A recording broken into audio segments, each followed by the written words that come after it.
Bienvenue à Bibliothèque Médicis.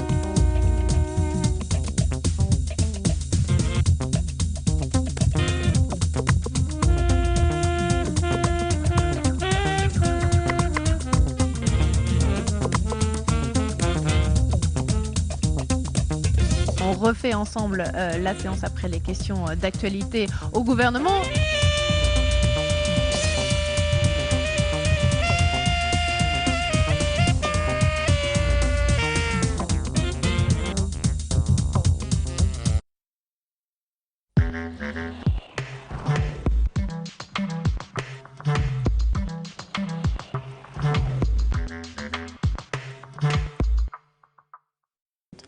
Bonjour à tous et bienvenue sur Public Sénat pour suivre l'examen du projet de loi Croissance et Activité que vous connaissez également sous le nom de projet de loi Macron du nom du ministre de l'Économie. Les sénateurs en sont toujours au deuxième volet du texte, le volet Investir, avec ce matin des mesures qui nous concernent tous, avec par exemple l'amendement dit Google qui porte sur les moteurs de recherche, un amendement qui veut garantir la neutralité d'Internet et éviter l'abus de position dominante de certains moteurs de recherche, Google pour ne pas le citer. L'amendement prévoit par exemple des sanctions lorsque les moteurs de recherche mettent en priorité leurs liens sur la page du moteur et des sanctions qui peuvent aller jusqu'à 10% du chiffre d'affaires mondial du moteur de recherche, des sanctions relativement inédites. Autre mesure qui devrait être discutée ce matin, les actions gratuites pour intéresser les salariés et les cadres dirigeants à l'augmentation de valeur de leur entreprise. Voilà, on découvre ces mesures tout de suite dans l'hémicycle.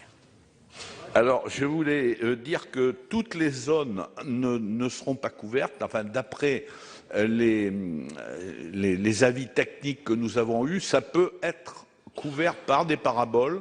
Nous avons déjà essayé, effectivement, dans certains coins, dans certains villages de la commune, avec des résultats qui sont acceptables. Peut-être que la technique pourra s'améliorer. En tout cas, vous avez dit, Monsieur le Premier ministre, Monsieur le ministre, que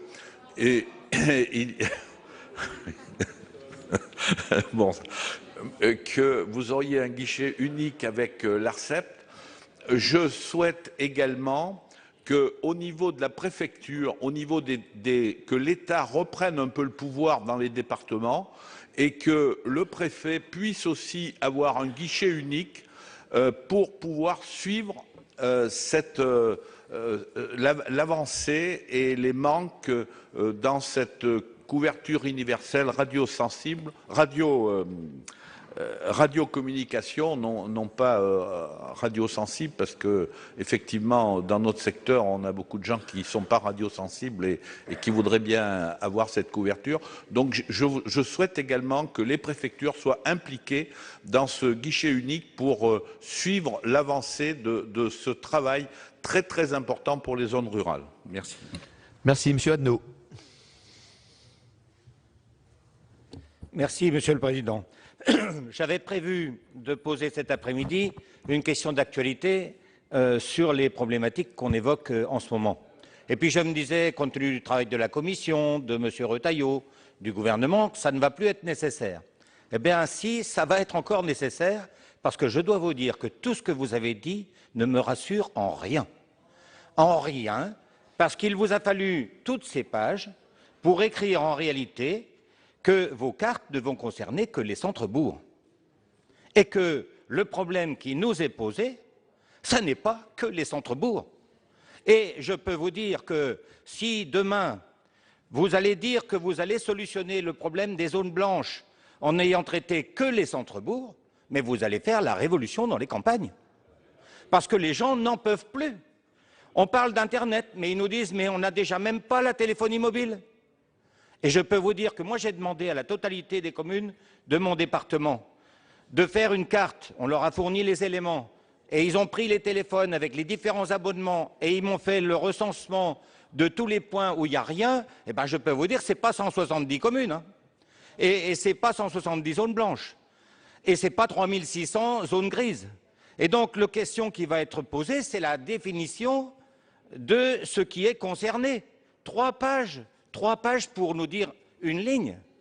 Ce n'est que le centre-bourg qui est concerné. Pour le reste, d'ailleurs un truc très intéressant, on peut lire qu'il va donc y avoir un guichet couverture mobile pour que les collectivités territoriales puissent s'occuper des zones blanches hors centre-bourg. Ça veut dire, encore une fois, que l'aménagement du territoire en France, c'est à la charge des collectivités dès qu'on n'est pas en milieu urbain.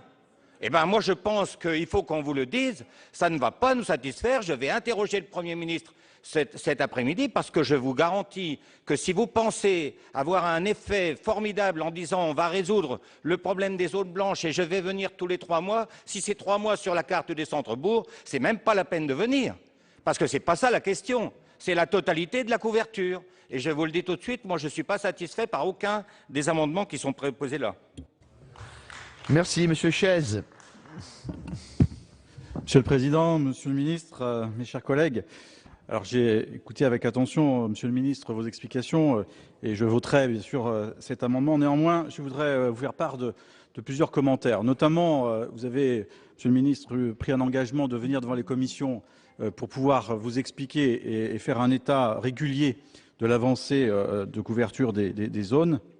Néanmoins, je suis membre de la Commission supérieure du service public des postes et communications électroniques et je suis surpris de voir que cette commission n'ait pas été sollicitée pour avis de votre proposition d'amendement, qui est un amendement important, et je souhaiterais le dire ici ce matin. Alors d'une façon générale, je voudrais aussi faire part de plusieurs réserves. La première serait qu'il me paraît utile d'intégrer une notion de contrôle de l'économie générale, à savoir qu'il serait dommageable que l'économie générée par l'opérateur, pour l'opérateur, ne soit pas totalement réinvesti sur le réseau. Je voudrais aussi exprimer le fait qu'il faudrait s'assurer que les collectivités ne soient pas prises en otage sur ces opérations en leur imposant, en pesant de fait des investissements dont elles n'auraient pas normalement la charge. Enfin, vous avez abordé le sujet de l'agence numérique. C'est une avancée intéressante. Je souhaiterais également on soit attentif à ce que cette agence numérique ne devienne pas une administration centrale, loin des élus et loin des dossiers concrets. Enfin, vous avez abordé aussi, Monsieur le Ministre, le service universel.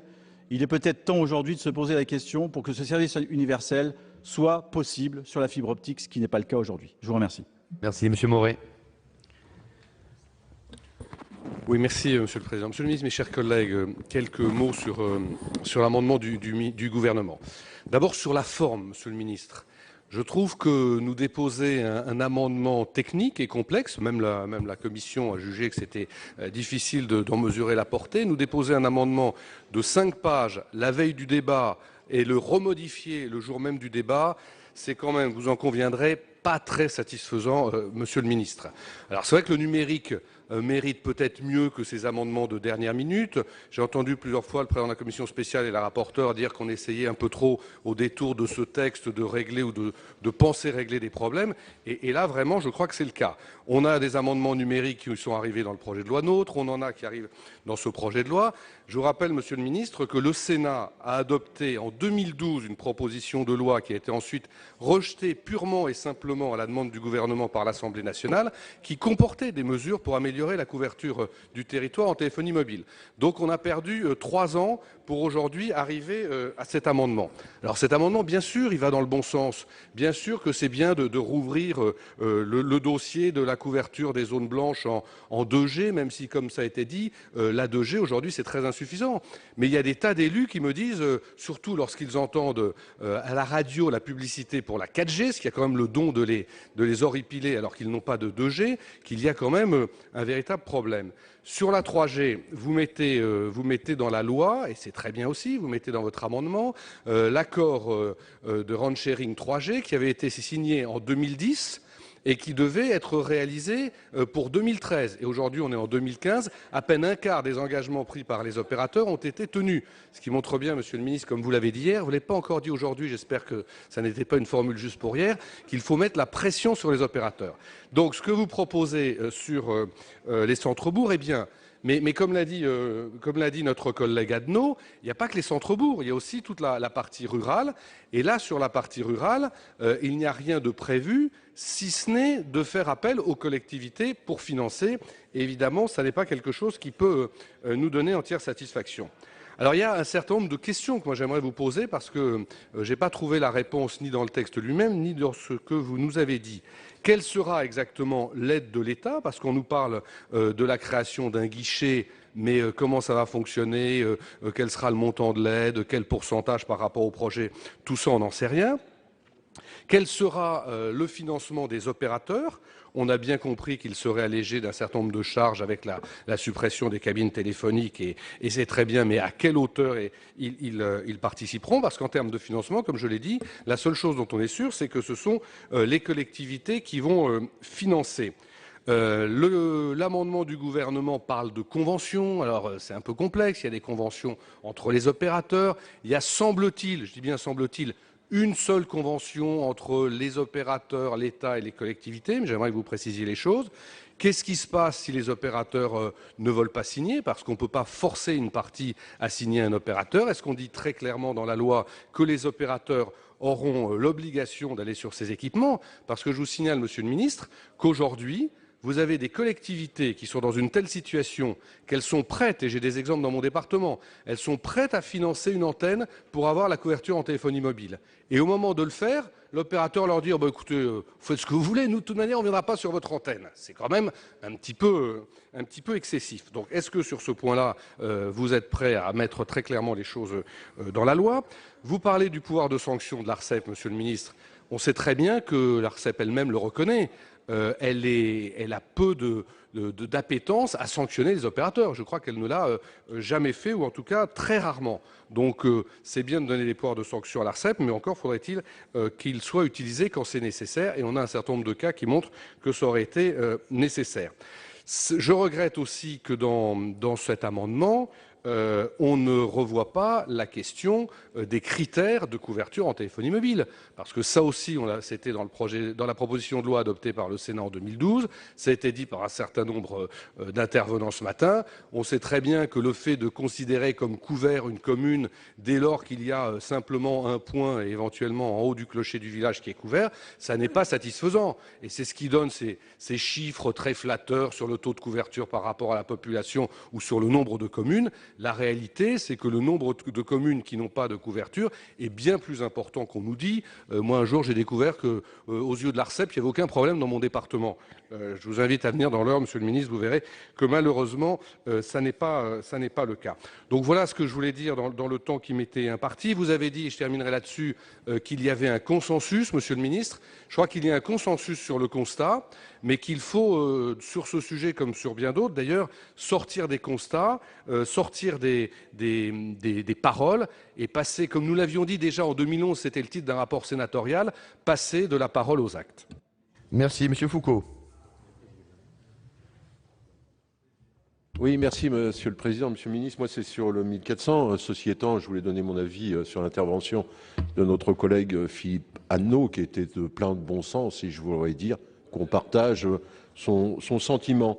Alors pour en venir au 1400, j'écoutais Madame la rapporteure et Monsieur le Ministre. Moi je suis prêt à le retirer, mais faut-il encore sur le fond le retirer et le reformuler autrement? Faut-il encore sur le fond accéder à la demande de ce fonds de compensation de TVA, puisque lorsque les communes investissent, il est bien évident qu'on leur rembourse le fonds de compensation de TVA.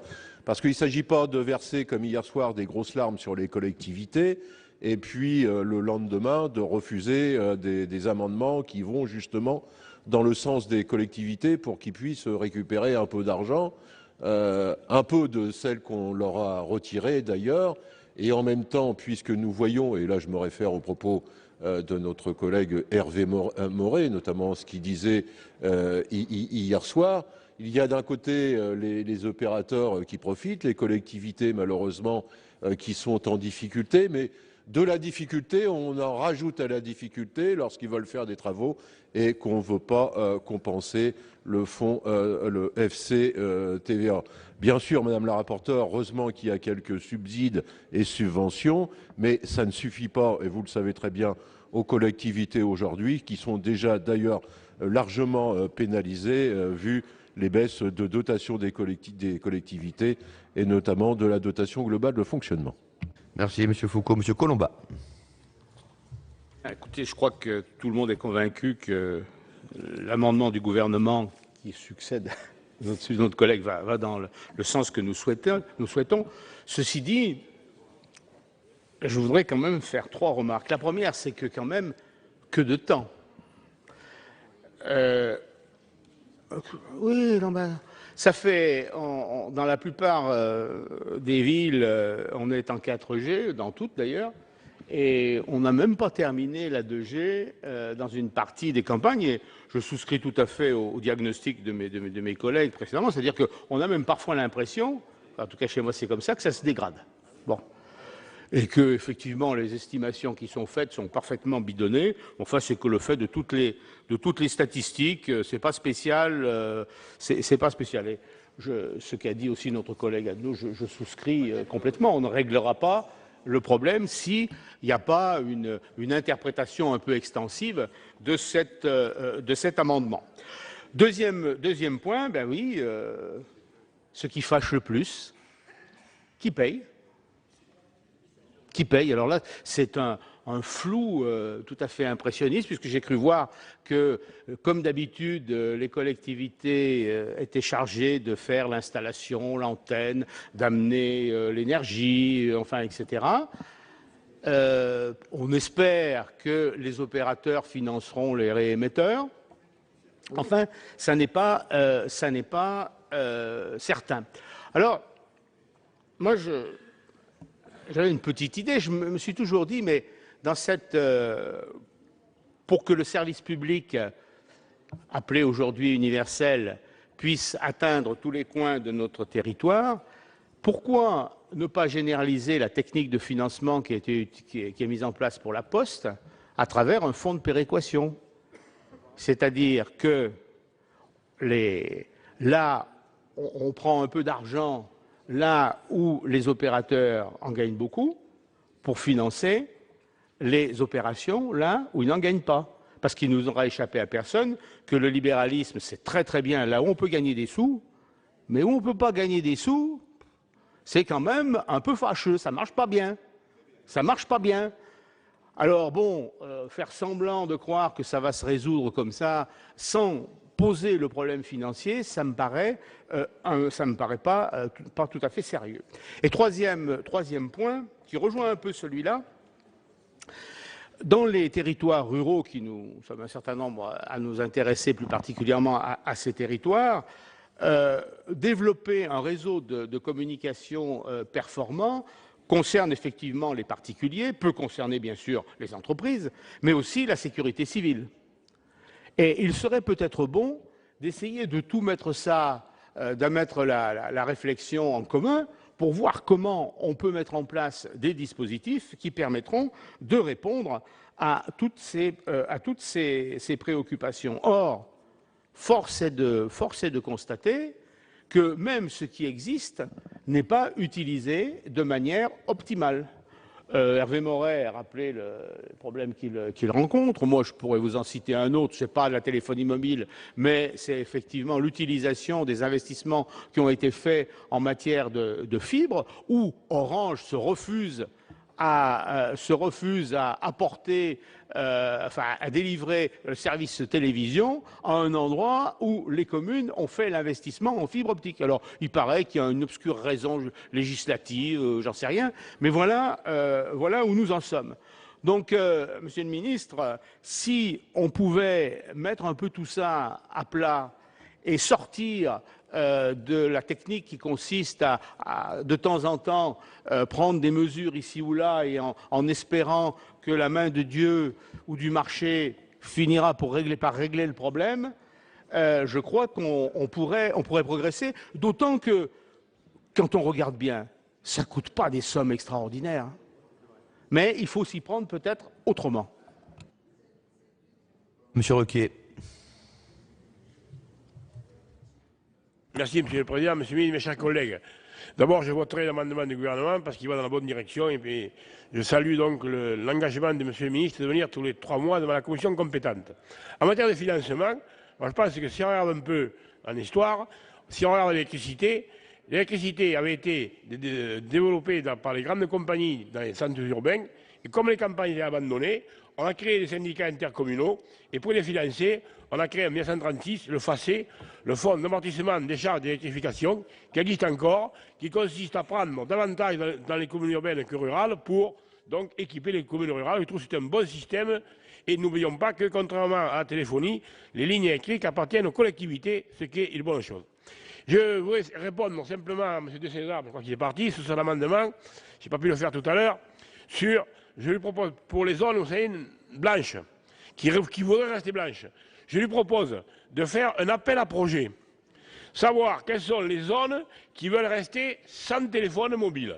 Eh bien écoutez, on verra le résultat, à moins que peut-être que quelques quartiers du Marais, du 6e ou du 8e, soient candidats à l'expérimentation. Merci, M. Ruquier. La parole est à M. Roche. Oui, merci de me donner la parole. Je vais voter cet amendement avec le même enthousiasme qu'un médecin met un cataplasme sur une jambe de bois. Je vais faire part, moi, d'une grosse déception et d'une grande colère. Alors la déception, elle porte sur la téléphonie mobile. Je vais prendre comme exemple mon département, le département de la Haute-Loire, mais je crois que c'est transposable dans toutes les zones rurales. Nous avons fait 3 plans d'installation de la téléphonie mobile qui ont très bien marché, avec l'itinérance entre les opérateurs. Et depuis que l'on a fait ça, qu'est-ce qu'on voit? C'est que le service, chaque année, de mois en mois, se dégrade.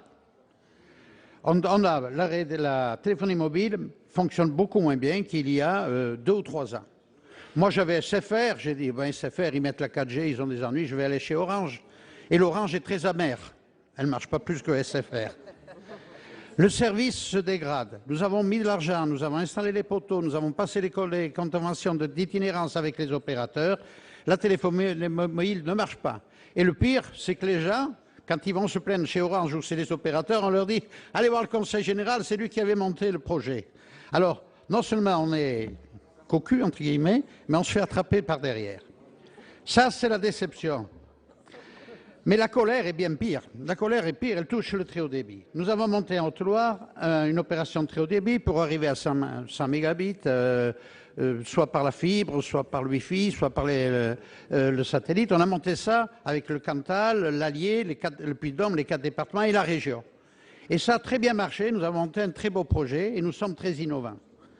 Mais pour monter ce projet, j'ai engagé à l'époque où j'étais président du Conseil général, le Conseil général de Loire, 20 € par habitant et par an pendant 25 ans. J'espère qu'on va réussir, ça marche.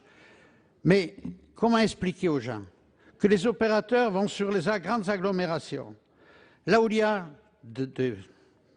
une bonne rentabilité, ils s'en mettent plein les poches.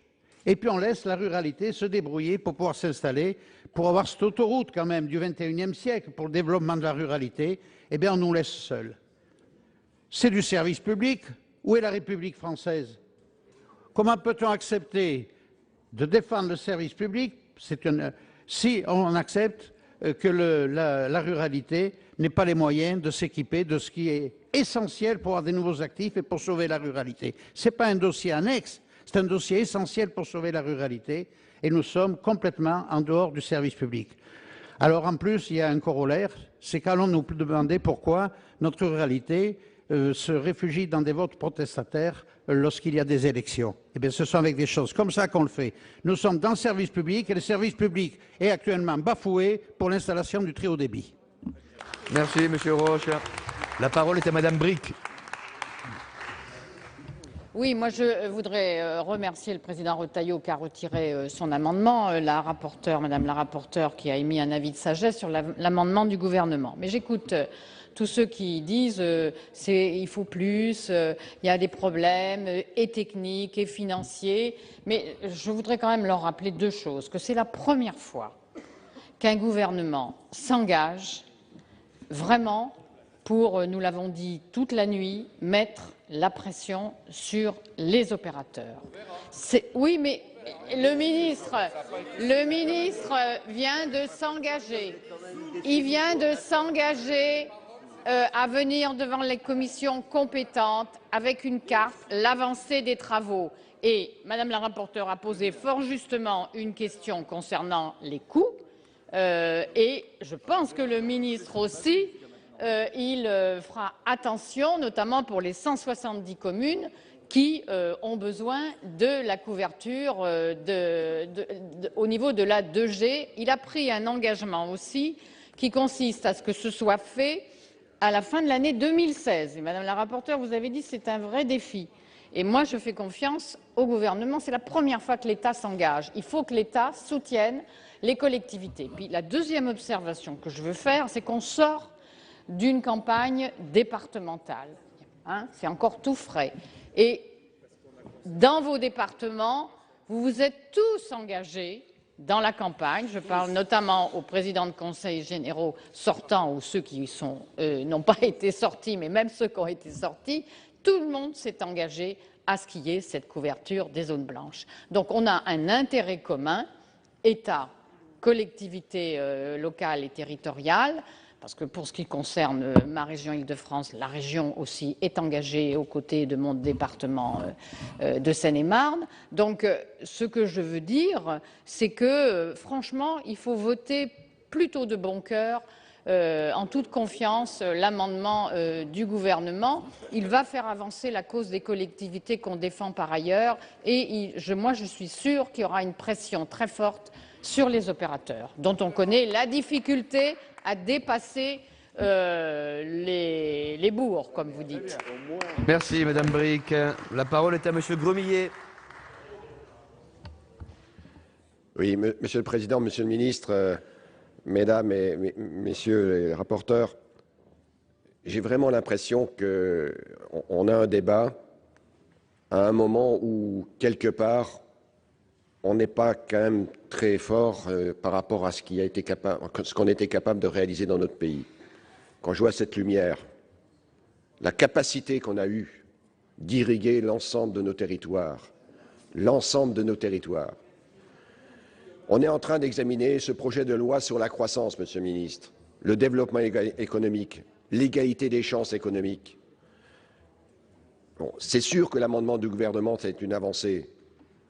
Mais je voudrais dire à notre collègue, Madame Bric, je suis désolé, quand on va présenter ça au président, comme vous venez de le dire, des départements aujourd'hui, et qu'on dit qu'on va se limiter au centre-bourg, nous avons tous dans nos départements, regardons réellement ce qui se passe, des entreprises qui, par définition, ne sont pas au centre-bourg et qui sont complètement éliminées, et qui aujourd'hui, dans les départements ruraux, on a tous des exemples de délocalisation d'entreprises parce qu'aujourd'hui, elles n'ont pas effectivement la téléphonie et Internet. Deuxième exemple que je voudrais donner, Monsieur le Ministre, la plupart des actes administratifs, combien d'artisans aujourd'hui qui répondent à des appels d'offres, ils ne peuvent le faire aujourd'hui que par Internet. S'ils n'ont pas cette couverture, effectivement, ils sont exclus de cette croissance. Donc, il est absolument nécessaire d'aller plus loin que cette irrigation limitée au centre-bourg et de regarder l'activité rurale qui se déroule sur nos territoires. Et ça ne se limite pas au centre-bourg et ça ne se limite pas au rassemblement des centres-bourgs. Oui, bien sûr, à condition qu'on le dise, à condition qu'on le précise. On ne peut pas, et qu'on le fasse effectivement, on ne peut pas piéger de cette manière autant d'activités économiques réparties sur nos territoires. C'est pour ça que je souhaite des engagements complémentaires de la part de Monsieur le Ministre à cet instant pour aller plus loin sur cet amendement. Sinon, effectivement, il n'est pas satisfaisant. Merci, Monsieur Bailly. Oui, merci, Monsieur le Président. J'étais co-signataire de l'amendement de Bruno Retailleau parce que je pensais que c'était très important. Et puis là, dans cet amendement, on parlait, bien sûr, des zones non couvertes en service de radiocommunication, des zones non couvertes. Alors c'est vrai que j'ai fait il y a 2 ans un rapport avec notre collègue Nicou, qui maintenant n'est plus parmi nous, mais sur l'avenir des campagnes. Et toutes les auditions qu'on a faites, eh bien les gens sont tous revenus sur l'avenir des campagnes. C'était déjà bien entendu les communications. Et puis bien sûr en téléphonie, mais aussi en haut débit, vous le pensez bien. Alors aujourd'hui, je regrette finalement que notre collègue Bruno Retailleau a retiré son amendement, il s'en va. Parce que quand même, il y avait quand même une chose de très très différente de celui que nous propose le ministre. Et Daniel Gremillet vient de le dire. Parce que monsieur le ministre nous dit les centres-bourgs des communes, on a parlé de 170, mais il y a combien de communes, je vois même dans mon département, où il n'y a pas le quart des habitants qui habitent au centre-bourg? Il y a 60 hameaux. Je peux vous citer Chapelle-Volant, je peux vous citer Longchaumois. C'est des communes de 1000 habitants, mais où il y a 700 habitants qui n'habitent pas au centre-bourg. Eh bien, ces pauvres-là, ils vont être déçus si on vote un tel amendement. Et moi, j'ai un cas de conscience à cet instant. Est-ce que je ne peux voter que pour les centres-bourgs? C'est pour ça que, Madame Brick, je vais vous décevoir. Mais moi, je ne vais pas voter cet amendement s'il ne signifie que les centres-bourgs. Que les centres-bourgs. Parce qu'on abandonne encore là des pans entiers de notre ruralité où il y a, comme Daniel Gremillet vient de le dire, il y a des exploitations agricoles aussi où la dématérialisation, elle est là. Mais là, on parle de téléphonie portable à cet instant. Mais ce sera la même chose pour les hauts débits. Et puis encore aussi, de demander encore à ces collectivités de mettre la main à la poche. Alors que des communes, souvent, bien entendu, beaucoup plus riches, on ne leur a rien demandé pour justement tous ces sujets-là. Alors là aussi, il y a quand même une différence très importante. C'est encore souvent ces secteurs qui n'ont pas beaucoup de ressources, encore on leur demande, si vous voulez les équipements, il faut mettre la main à la poche. Donc cet amendement, moi je ne vais pas le voter, je vous le dis tout de suite. Ou alors, il faut que, monsieur le ministre, vous repreniez ce qui était dit dans notre amendement qu'on avait signé avec monsieur Retailleau. Eh bien, on parle des zones non couvertes. À ce moment-là, je vote l'amendement. Je crois que c'est très, très important et très capital, chers collègues. Et monsieur Montaugé.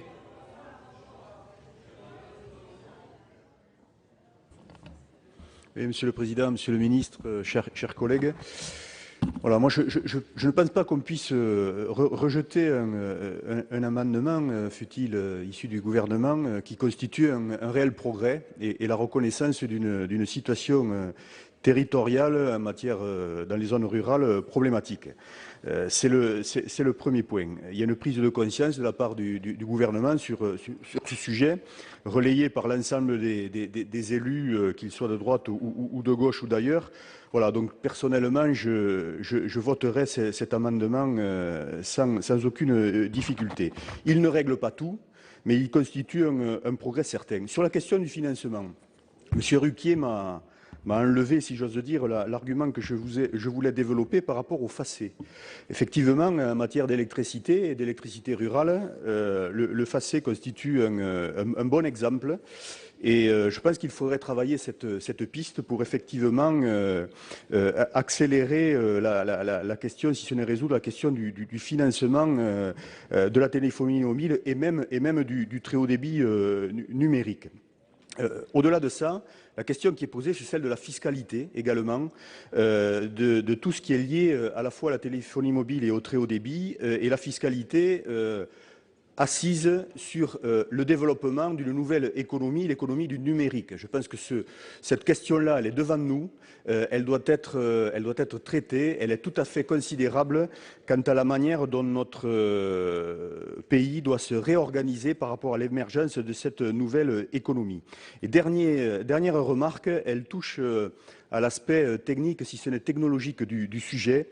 Il m'arrive parfois de m'interroger sur la question effectivement des coûts tout à fait considérables nécessaires au développement des réseaux filaires, du très haut débit en particulier. On sait qu'en même temps que la fibre optique peut être une solution presque idéale à la question du transport des très hauts débits, se développent aussi en parallèle des techniques satellitaires et autres qui à terme seront peut-être tout aussi performantes et à des coûts probablement bien moindres. Il y a une vraie question par rapport à ça. Est-ce que les sommes, l'argent public qui va être dépensé pour développer ces réseaux ne risque-t-il pas d'être reconsidéré dans quelques années C'est une vraie question qui pose le sujet de l'efficience et de l'efficacité donc des sommes publiques qui pourraient être engagées par rapport à ce sujet-là.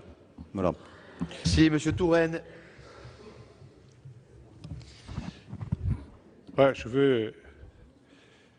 je veux regretter que vous n'ayez pas manifesté cette véhémence, cette passion, cet attachement au secteur rural lorsque vous étiez au pouvoir et lorsque M.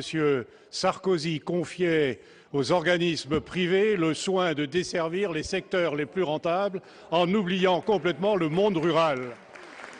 Si nous en sommes là aujourd'hui, si nous sommes amenés à payer les erreurs du passé, c'est bien parce que vous manifestez cette virginité que vaut l'opposition. Vous avez oublié, parce que la mémoire est volatile et sûrement la vôtre, que vous êtes à l'origine du péché originel qui nous place dans cette situation. Et pour une fois qu'un gouvernement fait les efforts nécessaires, c'est là que l'appétit vous vient et que vous réclamez encore davantage. Alors, tout de même, un peu d'humilité, un peu de modestie et un peu de souvenir.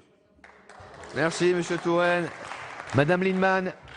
Allez, elle va être... L'intervention de mon collègue va raccourcir mon intervention parce qu'en réalité, vous passez votre temps à nous parler concurrence, concurrence, privatisation, libéralisation, et quand vous le faites, évidemment, vous constatez une chose simple, vous donnez au privé les secteurs rentables, le secteur urbain, et encore tous les secteurs urbains ne sont pas toujours bien desservis, et vous constatez qu'ensuite, dans les secteurs moins rentables, notamment un certain nombre de zones rurales, et bien là, bonjour, il faudrait que l'intervention publique arrive en pompier. C'est cette vision qui ne peut pas tenir. Elle ne peut pas tenir pour plusieurs raisons. Vous avez accepté des directives européennes sans exiger des directives cadres de services d'intérêt général. Et d'ailleurs, je souhaite, Monsieur le Ministre, que le gouvernement français reprenne l'initiative d'obtenir en matière de réseau et en matière de ce que nous appelons en France les services publics, une directive cadre par secteur fixant les cadres du service d'intérêt général, car dans certains cas, il faut des compensations financières, il faut des compensations de droits à des aides publiques qui ne sont pas actuellement dans la loi communautaire. Mais je voudrais plaider, Monsieur le Ministre, j'approuve votre détermination que vous avez exprimée hier de peser sur les opérateurs. Le gouvernement doit se faire entendre, et il doit se faire entendre en s'en donnant les moyens. Et j'approuve aussi le fait que vous ayez constaté que le fait d'avoir du capital public dans les entreprises est une façon d'avoir du pouvoir, puisque vous débattez de ce sujet avec l'entreprise Renault aujourd'hui. Donc, en tout cas, ces sujets, j'approuve cette démarche. Mais il se trouve que les gouvernements passent et que les opérateurs restent. Et qu'il faut donc trouver des moyens d'intervention qui soient gravés dans la loi, et en particulier des moyens financiers. Et moi, j'approuve les propositions de nos collègues Colomba de constituer un fonds de péréquation qui soit de nature à permettre au moins qu'on ait des outils pour compenser les zones qui ne sont pas couvertes. Et donc, j'approuve cette démarche que je trouve efficace et probablement, pour l'heure, l'une des rares compatibles avec les règles européennes. Merci, Madame Lienemann. Monsieur Guillaume. Oui, Monsieur le Président, exactement. Monsieur le Président, Monsieur le Ministre, mes chers collègues, je vais prendre ma part à la prise de parole de tous les sénateurs, mais je constate, si je peux me permettre, que la réforme du règlement voulue par le Président du Sénat et accompagnée par tous les groupes sera une bonne chose, parce qu'il reste 900 amendements et il faudra quand même que nous organisions différemment. Mais je prends ma part à la discussion. Exactement. Pour dire deux, trois choses simples. D'abord, quels que soient les sénateurs et les sénatrices sur tous les bancs, nous avons la même orientation, la même volonté, celle de la couverture mobile de nos territoires et celle de la couverture numérique de nos territoires. Et de tous les territoires, pas que les villes, pas que les métropoles. Là où il pleut toujours, où c'est mouillé, comme disait ma grand-mère. Parce que là, il n'y a pas de problème. Lorsque l'on regarde par le passé les zones amies, où c'était dans les villes. Et lorsque l'on sortait légèrement des villes, il n'y avait plus rien. Et qu'est-ce qui s'est passé? Toutes les collectivités locales, les agglos, et notamment les conseils généraux, qui ont fait un travail remarquable. Et s'il avait été là, j'aurais voulu saluer Bruno Retailleau. Ce qu'il a fait dans son département, qui est certes un département plat, sans montagne, donc un peu plus simple, mais l'engagement qu'il a eu pendant toutes ces années. Le seul, un des très rares dans notre hémicycle, qui a dit j'ai des choses fortes et qui l'a écrit, c'est Hervé Maurey. Et je veux lui rendre hommage, avec d'autres. Et nous l'avons suivi. Et il a dit il y a quelques années en arrière, que la façon dont on nous présentait le sujet de la couverture numérique du territoire ne collait pas. Parce que nous avons tous été favorables à la création du SRAN, du schéma national d'aménagement numérique du territoire. Mais quand le fonds d'aménagement numérique du territoire a été créé, il y avait 0 €. Et donc nous n'avons pas été capables, l'État n'a pas été capable de nous accompagner. Qu'est-ce qui s'est passé? Toutes les collectivités locales, et notamment les départements, beaucoup de présidents de conseils généraux sont exprimés. Bruno Sido, hier, qui était un des premiers dans son département à avancer, qui a fait un gros travail là-dessus, comme nous avons pu le faire ailleurs. Nous avons pris nos responsabilités et nous avons avancé.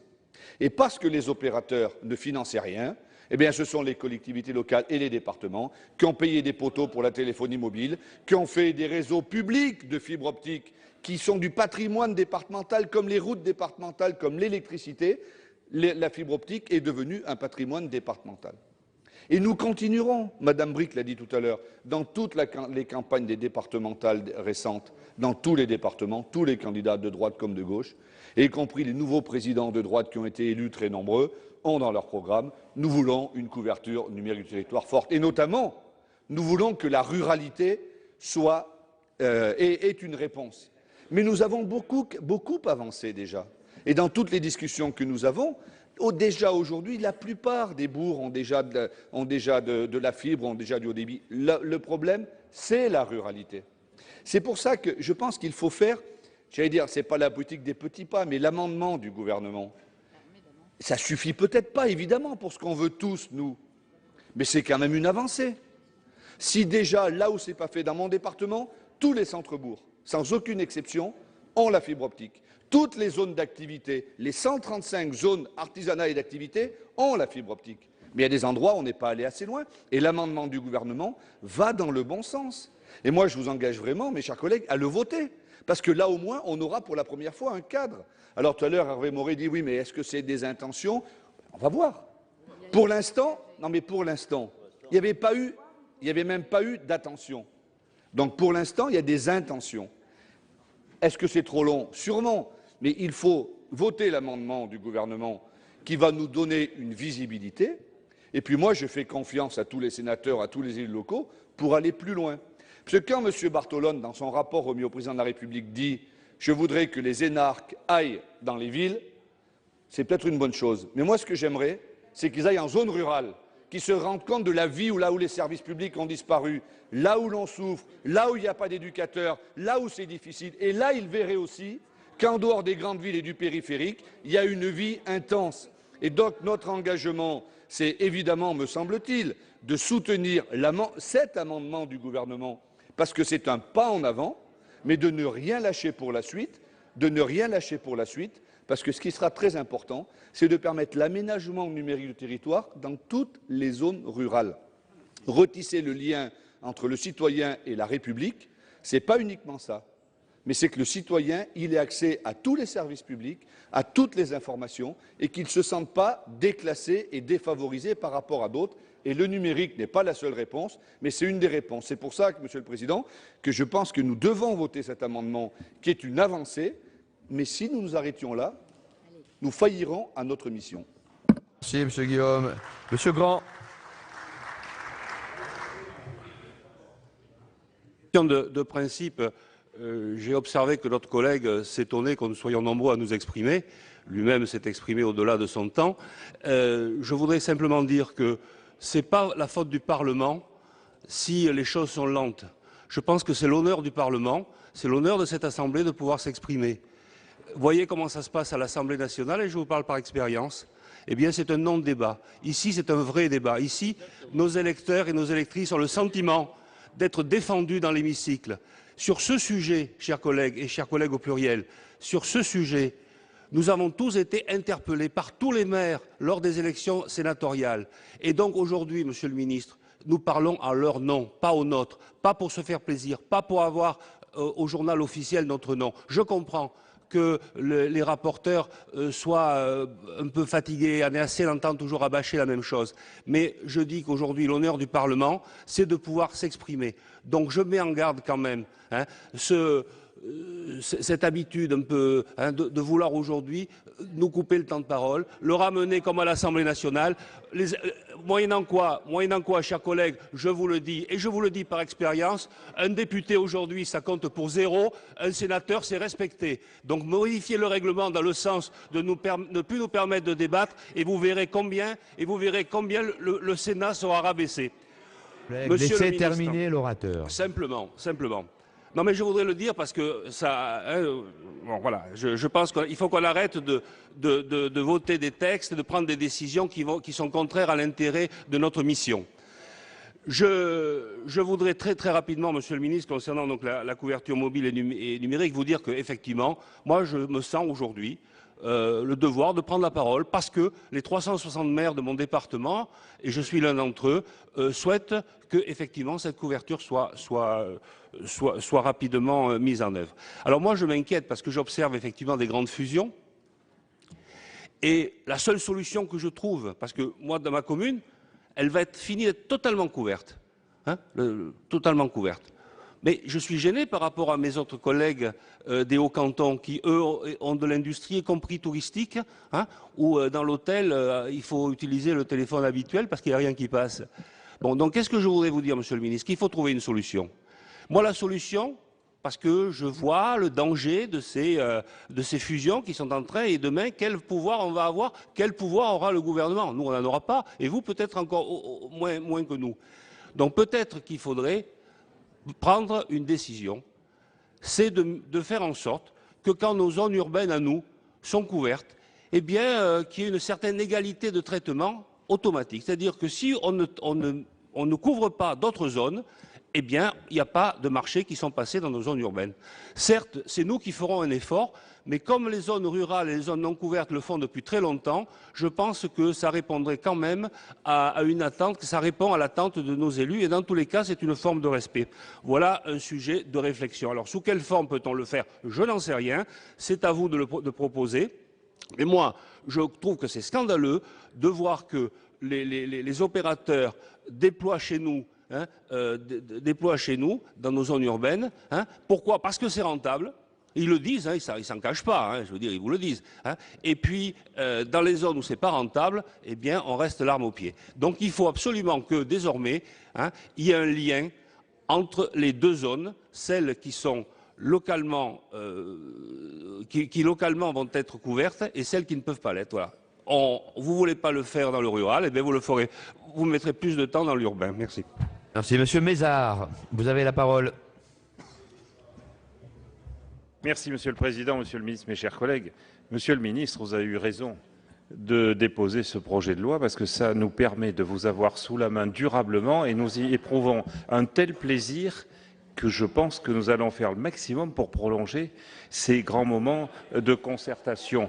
Parce que, au moins, ça vous permet d'entendre le cri de nos territoires ruraux. Vous ne pourrez pas sortir de cette enceinte sans avoir été convaincu qu'il y a un réel problème. Je vous l'avais exposé, mais là, au moins, vous avez un concert général. Quant à la responsabilité de cette situation, j'ai entendu parler du gouvernement de droite, du gouvernement de gauche. Pour moi, la responsabilité, elle est équitablement partagée entre les gouvernements qui se sont succédés pour nous abandonner. Alors, ce problème des zones rurales, il ne concerne d'ailleurs pas que la téléphonie mobile. Il faut que vous sachiez, Monsieur le Ministre, que pour le téléphone fixe, il nous arrive à nous, dans nos communes, moi j'habite dans une petite commune à 15 km du centre de l'agglomération, il nous arrive, et je sais que dans le département voisin du Lot, j'ai pu en faire l'expérimentation, je le dis à mon ami Jean-Claude Requier, pour le dépannage de la téléphonie fixe, il nous arrive d'attendre plusieurs semaines, voire plus d'un mois. Et quand vous avez des gens qui habitent dans des hameaux, qui n'ont pas d'ailleurs la téléphonie mobile, il faut se rendre compte c'est un retour en arrière. C'est ça la réalité, y compris celle d'Orange. Sachez-le, parce que c'est la vérité. Deuxièmement, ce n'est pas parce qu'il y a eu la création d'une autorité indépendante comme l'ARCEP que ça a permis de solutionner les problèmes. Oui, Monsieur le Président Guillaume, les autorités indépendantes, vous voulez nous en rajouter d'autres, leur donner encore plus de pouvoir, eh bien regardez ce que ça donne. Bon, alors oui, elles sont indépendantes, sauf d'elles-mêmes. Bon. Mais ce n'est pas la solution. La solution, c'est que l'État assume son rôle, assume ses responsabilités. Troisième observation, dans cet excellent amendement, d'ailleurs nous allons le voter parce que c'est un progrès. Bon. Et déjà, rien que ça, pour une fois que ça ne va pas à reculons, on ne va pas vous dire que ce n'est pas bien.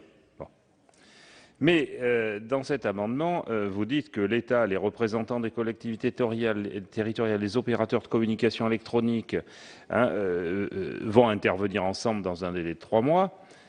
Et vous dites que cette convention qui va être conclue, elle prévoit notamment les conditions dans lesquelles les collectivités territoriales et leurs groupements peuvent intervenir. D'abord, je voulais quand même rappeler à un certain nombre de nos collègues que le rôle des départements, ces départements que d'aucuns voulaient supprimer il y a quelques mois, je ne l'entends plus parce qu'on voit l'importance qu'ils ont pour essayer de solutionner ces problèmes. C'est une réalité. Bon. Mais ça pose une autre question, Monsieur le Ministre, c'est celle des compétences, parce qu'on nous a dit, rabâché, qu'il fallait que les choses soient claires au niveau des compétences, clarification des compétences. Mais là, j'ai pas trop compris, en ce qui concerne ce type de problème, s'il y a un problème de compétences à trancher ou si vous considérez que tout le monde doit mettre la main à la poche.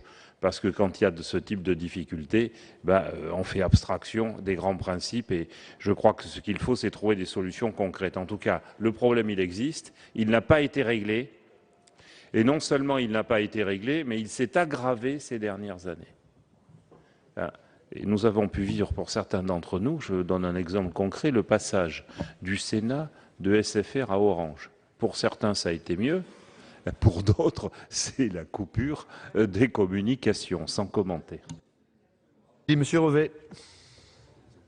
Oui, merci Monsieur le Président, Monsieur le Ministre, mes chers collègues. Quelques mots simplement, Monsieur le Ministre. Vous avez pu comprendre que sur l'ensemble des bancs de cet hémicycle, il y avait une volonté commune que puisse être mis en place dans ce souci d'équité, d'efficacité, de permettre de donner à tous les mêmes moyens économiques, d'assurer la couverture de l'ensemble du territoire. Je dis bien l'ensemble du territoire. Et notamment, bien sûr, en particulier à la ruralité. Alors, vous savez, l'avantage dans le travail que nous faisons ici, c'est qu'il nous arrive, après une grande discussion, de modifier quelque peu un texte. Si, bien entendu, les gens en sont d'accord, je vous fais une proposition simple. Et ça va régler le problème pour tout le monde et je pense que votre amendement sera adopté à l'unanimité. C'est de substituer à votre premier alinéa, qui a trait au centre-bourg, le premier paragraphe de l'amendement de M. Retailleau. Et là, vous allez répondre à toutes les attentes qui ont été largement manifestées sur ce territoire. Et je pense que si vous acceptiez ça, et ce ne serait pas une nouveauté que de le faire, parce que nous le faisons régulièrement, eh bien, vous donneriez satisfaction à tout le monde, même si ça doit se faire progressivement, mais vous donneriez satisfaction à tout le monde. Donc je suggère et je propose que vous substituiez au premier alinéa qui dit les centres-bourgs de communes qui répondent aux critères fixés au premier alinéa du même 3, le premier paragraphe de l'amendement de M. Retailleau. Ça n'allongera pas beaucoup, puisqu'il y a 5 lignes, votre texte, mais ça permettra de donner satisfaction à tout le monde. Merci, M. Revet. Madame Doineau. Monsieur le Président, Monsieur le Ministre, chers collègues, c'est vrai que le débat que nous avons ce matin est en résonance avec celui que nous avons entendu depuis des années sur nos territoires. Et je voudrais vous rappeler, alors Monsieur le Ministre, c'est sans doute un peu trop tôt pour vous, mais en 1960, quand Fernand Reynaud avait écrit son fameux sketch Le 22 à Asnières, vous n'étiez pas né, Monsieur le Ministre, la moitié des Français attendaient la tonalité alors que l'autre moitié attendait le téléphone. Aujourd'hui, Nous parlons de la 4G sur certains territoires, alors que certains attendent la 2G et qu'ils ne l'auront peut-être pas tout de suite. Et puis certains parlent du très haut débit, quand d'autres n'ont pas encore la téléphonie mobile. Alors voilà, c'est un cri de douleur, c'est un cri qui finalement nous amène à prendre nos responsabilités. Et je voudrais dire combien finalement nous sommes co-responsables de ce qui se passe aujourd'hui. C'est pour ça que je crois qu'il ne faut pas non plus se heurter les uns aux autres. Le monde rural a besoin de ces équipements. Il appelle à notre conscience et je crois que, Monsieur le Ministre, même si voilà, vous n'avez peut-être pas pu proposer ces efforts-là plus tôt, eh bien, moi je vous suivrai parce que je veux croire en l'avenir, je veux croire en votre jeunesse et je veux croire que vous ne laisserez pas le monde rural loin de la modernité et des besoins contemporains. Merci, Monsieur Assouline.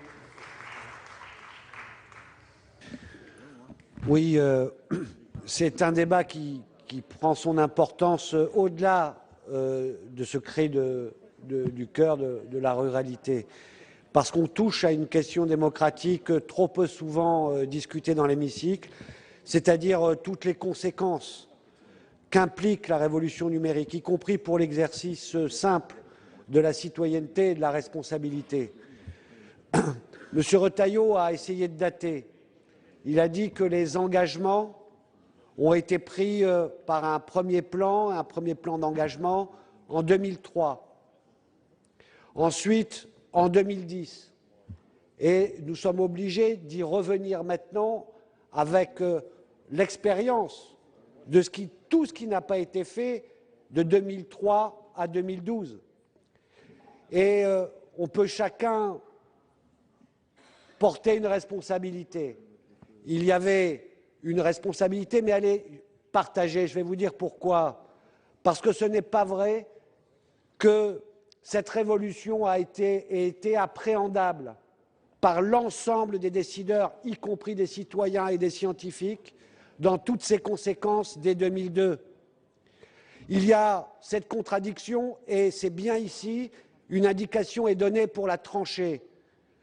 Il y avait des progrès pour être ne serait-ce que dans la compétition internationale. Il fallait les accompagner et à chaque fois que la technique permettait d'aller plus loin, eh bien, mettre le paquet pour aller plus loin, le câble, la fibre, etc. Et en même temps, on n'avait pas les moyens de le faire en même temps et sur l'ensemble du territoire. Et pourtant, l'exigence démocratique le démontrait. On se disait, c'est pas grave, parce que à ce moment-là, tout ne dépendait pas du numérique. Aujourd'hui, un citoyen qui n'a pas accès au haut débit est en situation de très grande difficulté, y compris pour des papiers administratifs de base. Ce n'était pas le cas il y a 10 ans. Aujourd'hui, c'est clair et c'est net. Et donc, y compris au moment où nous allons passer à la question de la discussion sur la bande 700, où on va se jeter pour faire du 4G partout. On ne pourra pas le mettre en contradiction dans les investissements avec le fait que partout, on ait la 3G et on ait accès au haut débit. Il ne faudra pas dire pour avancer, on ne peut pas investir pour au moins monter le palier de ceux qui n'ont rien aujourd'hui. Il faudra faire les deux en même temps ou sinon on continuera à creuser cette inégalité territoriale mais surtout civique.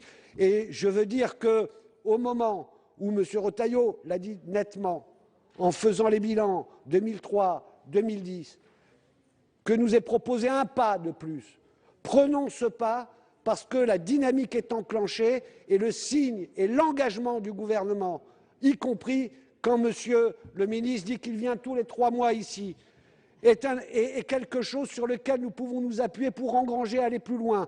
Mais dire que parce qu'on veut tout, le premier pas, on ne le fait pas, ce n'est pas la tradition du Sénat, ni de la ruralité qui est plutôt pragmatique. Voilà. Merci, Monsieur Bocquet.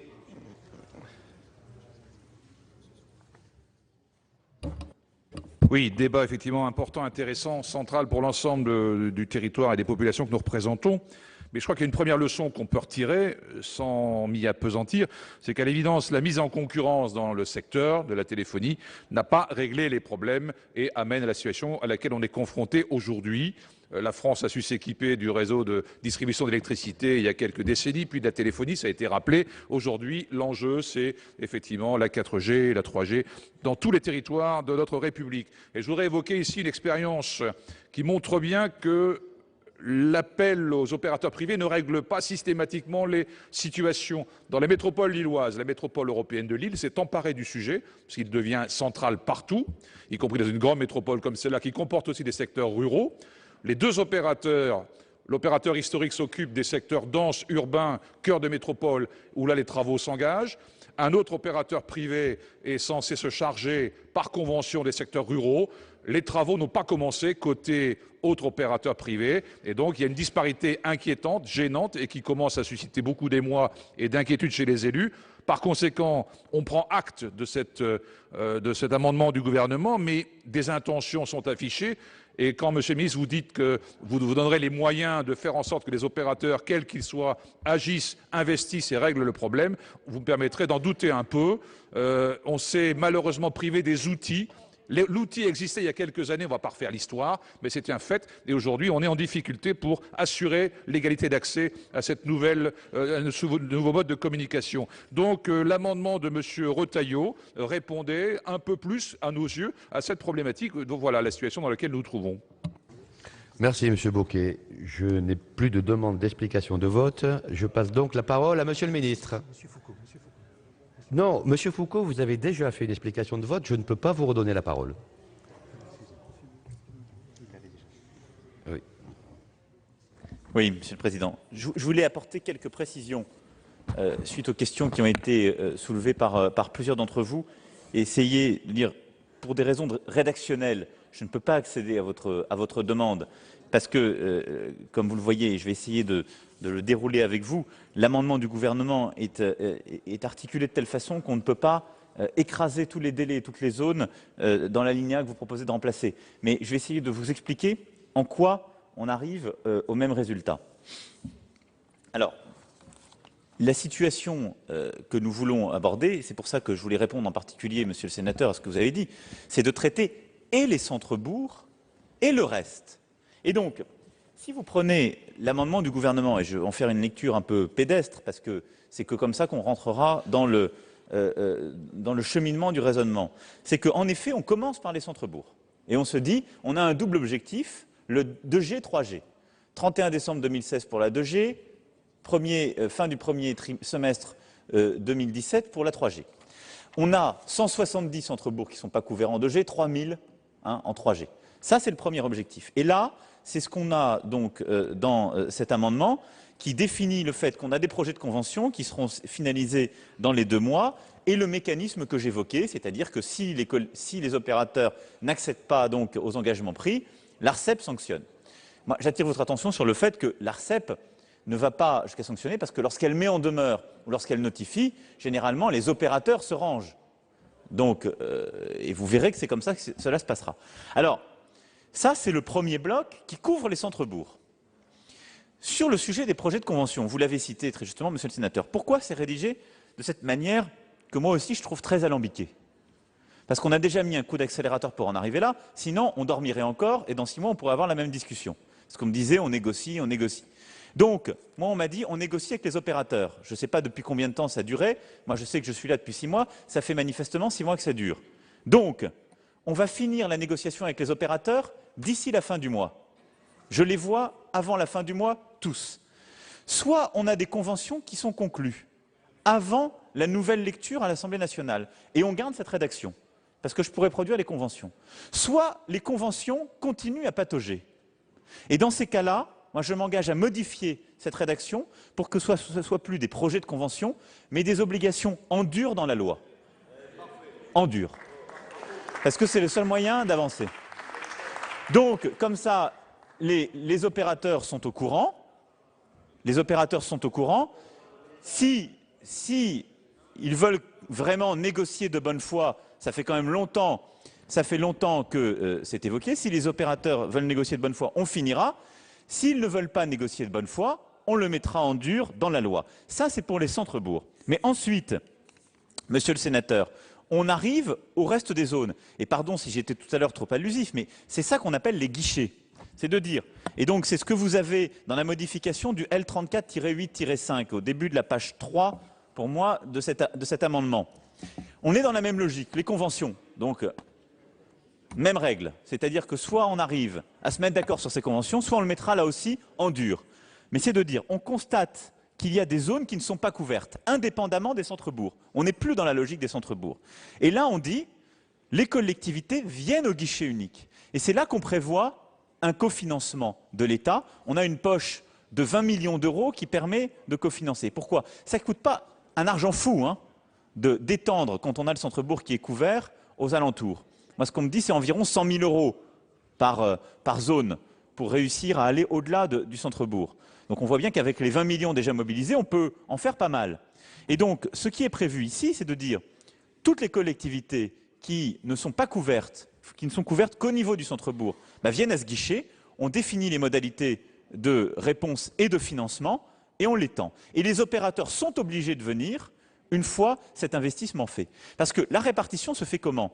Dans les centres-bourgs, on le sait, c'est les opérateurs qui viennent, qui font l'antenne, et ensuite le financement courant, c'est les opérateurs qui le prennent à charge. Ici, on aura un investissement public où l'État prendra une part substantielle qui viendra étendre la couverture quand elle n'est limitée qu'au centre-bourg, mais ensuite on fait venir les opérateurs pour qu'ils fassent les financements courants. C'est ça la logique, mais donc ces territoires ne sont pas abandonnés, simplement ils relèvent d'un autre mécanisme qui est plus complexe puisque ça suppose d'avoir d'autres antennes relais quand seul le centre-bourg est couvert, mais c'est ce qui est vraiment ici écrit, avec la même logique. On reste dans l'approche par convention, parce que c'est celle dans laquelle nous sommes aujourd'hui avec les opérateurs. Si ces conventions, moi je n'ai pas les garanties d'ici la fin du mois, et qu'elles ne sont pas finalisées, ce sera mis là aussi en dur dans la loi, avec un objectif de temps et de moyens. La même chose. Donc là-dessus, moi je tiens à ce que la discussion d'aujourd'hui ne soit pas juste perçue comme un premier pas. Ça, à mes yeux, ça doit être un dispositif pérenne. Ça a été, vous avez largement débattu, vous avez raison, il y a eu des initiatives parlementaires qui ont été prises, vous l'avez porté dans la loi NOTRe, Monsieur le Président. Je veux dire, on se ridiculise sinon collectivement. Le Premier ministre, au mois de mars, a pris un engagement. La parole publique a été donnée. Si je vous dis juste, on fait un premier pas là, honnêtement, et que dans 6 mois, on fait le même constat, et ce que vous dites, et qu'on va voir nos concitoyens en disant « bah oui, mais vous n'êtes pas dans le centre-bourg, la belle affaire ». Bon, donc c'est une question de crédibilité collective. Et je pense donc qu'il faut en passer par là. Donc voilà en tout cas les clarifications que je voulais apporter et les engagements que je voulais prendre. Maintenant, aller créer un fonds de péréquation, je n'y crois pas pour ma part. Je n'y crois pas parce que, pour le coup, on parle d'opérateurs privés qui gèrent des fréquences. Ils ont donc des obligations. On est légitime à leur donner par la loi. Si on commence à créer un fonds de péréquation, ça veut dire qu'on fait des sociétés d'économie mixte, en quelque sorte, de la téléphonie fixe et mobile. Moi, je pense que chacun doit être à sa place, mais il faut occuper toute sa place. Et donc, il ne s'agit pas que l'État redevienne un opérateur de téléphonie, de manière directe ou indirecte, mais il faut que l'État prenne toute sa place. Ça veut dire, par la loi, mettre les règles que vous souhaitez, dans lesquelles on s'engage, qui sont l'égalité d'accès de tous les territoires à ces services. Et on n'a pas besoin d'être un opérateur pour ça, on a simplement besoin de prendre toutes ses responsabilités quand on est la puissance publique. C'est ce que je vous propose de faire à travers cet amendement. Merci, Monsieur le Ministre. Je vais donc mettre aux voix l'amendement 1761 rectifié, qui est pour, qui est contre, qui s'abstient. Il est adopté. L'article 33 septies D est donc ainsi rédigé et l'amendement 1400 tombe. Nous passons à des articles additionnels après l'article 33 septies D avec l'amendement 130 rectifié bis. Qui le présente? Allez-y, mon cher collègue. Oui, Monsieur le Président, Monsieur le Ministre, mes chers collègues, donc nous proposons par cet amendement d'insérer un article additionnel qui serait ainsi rédigé. Le 4 de l'article L 1425-1 du Code général des collectivités territoriales est complété par un alinéa ainsi rédigé. Lorsque ces mêmes conditions sont réunies, les collectivités peuvent subventionner l'équipement des logements et locaux à usage professionnel en vue de leur connexion au réseau de communications électroniques ouvert au public. L'objet de cet article, c'est que le raccordement final des particuliers et des entreprises au réseau de communications électroniques, à haut comme à très haut débit, peut avoir un coût élevé dans les zones rurales ou difficiles d'accès. Je ne développerai pas, je crois que le débat que nous venons d'avoir était parfaitement clair sur ce sujet. C'est notamment le cas pour ce qui est du raccordement à la boucle locale à très haut débit en fibre optique. Les collectivités territoriales sont dès lors justifiées à intervenir afin de soutenir l'effort financier de ces particuliers et entreprises.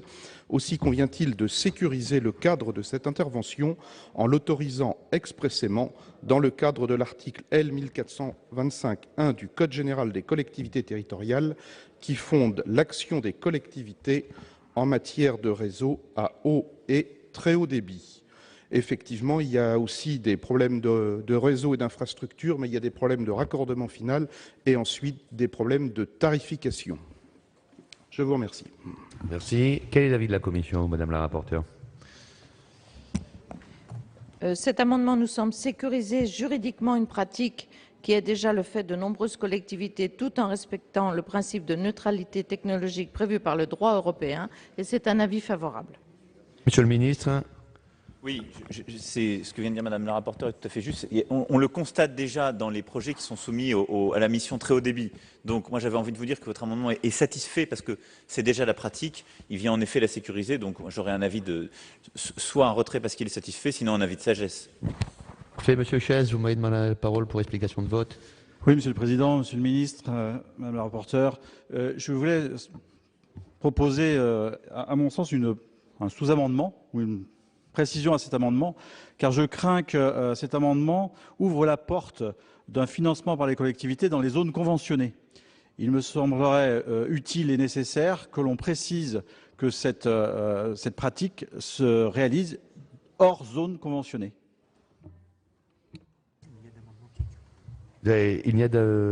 Si vous n'avez pas une proposition écrite, Monsieur Schell, je ne peux pas donner suite à votre demande. Il suffit de rajouter hors zone conventionnée. Mais où?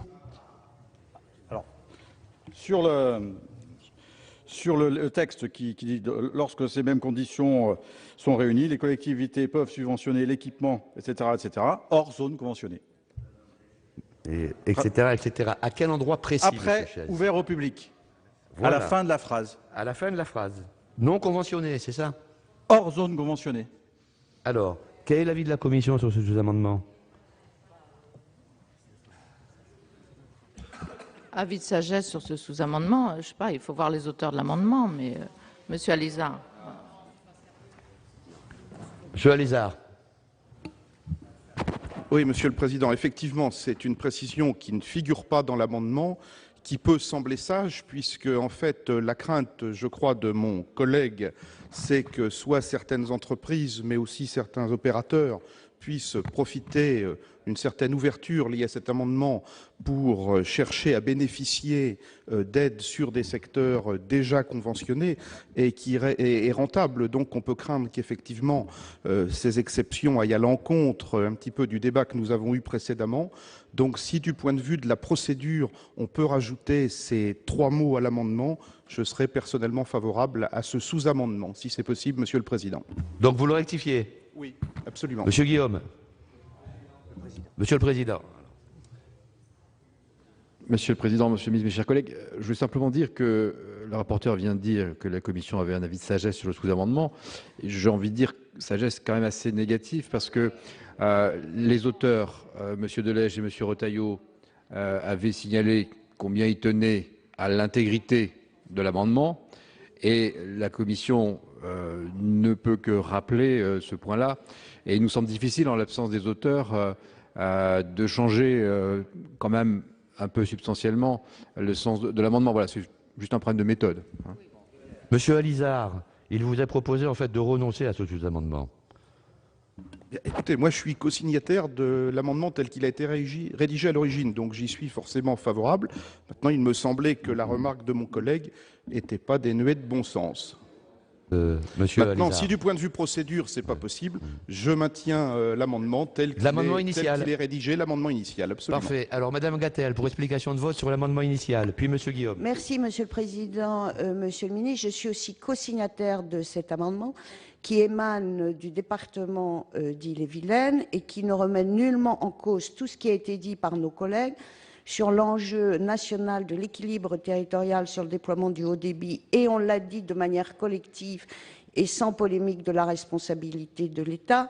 Mais je crois qu'il y a dans ce territoire comme dans d'autres une volonté des communes ou des communautés de se prendre en charge selon le principe du « aide-toi et le ciel t'aidera », et que pour garder aussi du développement économique, nous sommes amenés à demander à ce qu'une commune, une communauté puisse avoir une contribution financière, faute de quoi la ruralité continuera à devenir hyper-ruralité. Et que je rappelle, pour en avoir discuté encore hier soir avec M. Delège et M. Retailleau, il me semble préférable pour sécuriser la situation que l'amendement reste en l'état, car aujourd'hui, quand une collectivité veut intervenir, on lui oppose une jurisprudence du Conseil d'État dite Arrêt Shoria de 1993 qui interdit à toute collectivité d'intervenir financièrement s'il n'y a pas de disposition législative précise. Donc moi, je souhaite que l'on puisse suivre l'avis du rapporteur et qu'on se maintienne dans cet amendement en l'état. Merci, Monsieur le Président. Merci. Monsieur Guillaume. Monsieur le Président, Monsieur le Ministre, moi, cet amendement me gêne. Il me gêne parce que pendant 2 heures, nous avons évoqué que les collectivités locales mettaient trop d'argent et l'État pas assez. Et qu'il fallait que l'État arrose partout, en ville comme en zone rurale. Et là, cet amendement veut, soi-disant, sécuriser un fait de dire très clairement les collectivités locales peuvent financer les locaux. Alors moi, à titre personnel et très tranquillement, sans aucune... Moi, j'y suis très opposé. Je pense que le rôle des collectivités locales devrait être d'amener les tuyaux, de faire en sorte qu'il y ait des usages, de faire la couverture numérique. Comme dans la loi aujourd'hui, cette possibilité existe déjà, j'aurais tendance à dire, ne l'écrivons pas, parce que si nous écrivons, connaissant bien les arcanes de l'État, je ne parle pas des gouvernements de droite ou de gauche, des arcanes de l'État, si nous écrivons dans la loi que les collectivités locales peuvent subventionner l'équipement des logements et locaux à usage professionnel, alors racontez-vous pas d'histoire. Hein. Il n'y aura plus que les collectivités locales qui seront là pour les financer. Et l'État s'échappera. Donc moi, j'aurais tendance à dire, je comprends, là, on travaille tous dans la même direction pour faire la couverture la meilleure, pour aider les locaux commerciaux, etc. Moi, j'ai quand même un petit doute, parce que le revers de la médaille, le boomerang, lorsqu'il va revenir, l'État va nous dire, vous l'avez voté, donc nous, maintenant, on ne bouge plus, à vous de le faire. Il faut vraiment regarder ça de près. Merci, M. Guillaume. Bien, il n'y a plus d'explication de vote. Monsieur Alizard, l'auteur de l'amendement, enfin l'un des auteurs. Oui, simplement une petite précision, Monsieur le Président. Rappelez quand même que derrière cet amendement, il y a la problématique des coûts et des coûts d'abonnement et des coûts de raccordement pour les entreprises. Ça a été abordé par ma collègue il y a quelques instants, et les opérateurs sur ces sujets-là, et notamment sur les zones non conventionnées, proposent des tarifs qui sont généralement exorbitants.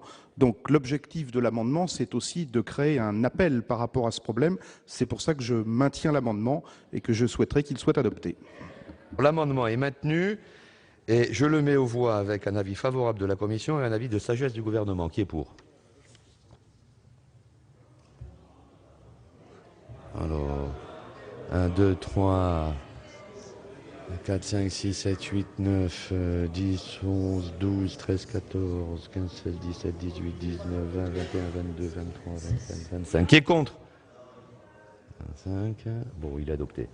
Attends, 1, 2, 3, 4, 5, 6, 7, 8, 9, 10, 11, 12, 13, 14, 15, 16, 17, 18, 19, 20, 21, 22, 23, 24, 25. Non, il y a doute. Il y a doute, alors que ceux qui sont pour veuillent bien se lever.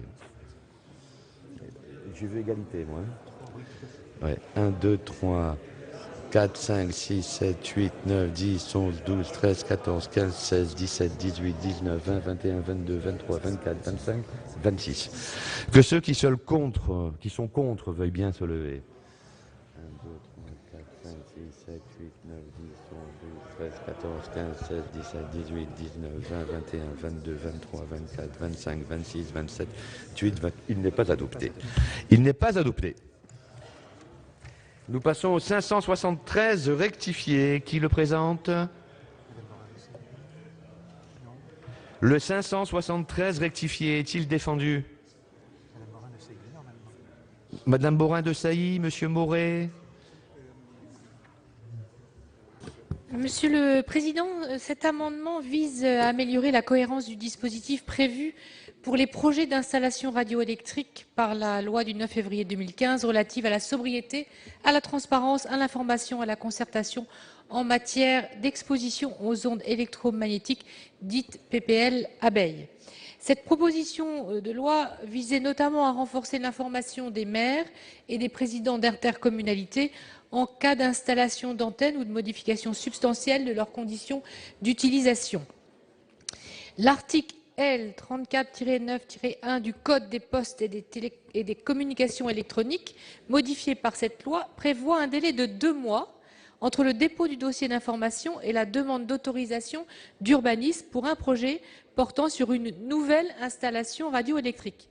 Le même article prévoit un délai d'au moins 2 mois entre le dépôt du dossier d'information et le début des travaux pour un projet de modification substantielle d'une installation existante. Or, ces projets de modification, vous en conviendrez, présentent des enjeux de même importance, sinon moindres que les projets de nouvelles installations. Les délais imposés manquent donc de cohérence. Donc, le présent amendement propose ainsi de fixer précisément à 2 mois le délai exigé pour un projet de modification substantielle d'une installation existante. Question de bon sens. Merci. Quel est l'avis de la commission? Madame la rapporteure. Cet amendement nous paraît de bon sens. Ce délai ne peut être plus long que celui séparant le dépôt du dossier avec l'implantation d'une nouvelle installation radioélectrique, puisque l'enjeu de cette dernière est plus important. Aligner ces 2 délais à 2 mois nous semble donc cohérent et c'est un avis favorable. Si, avis du gouvernement? Bien, je le mets aux voix avec un avis favorable de la commission, des sagesses du gouvernement. Qui est pour? Qui est contre? Qui s'abstient? Il est adopté. Nous passons à l'article 33 septies avec un amendement de la commission. Monsieur le rapporteur. Oui, c'est un amendement de précision rédactionnelle. Merci. Monsieur le ministre. Votre avis? Le 1699 rédactionnel.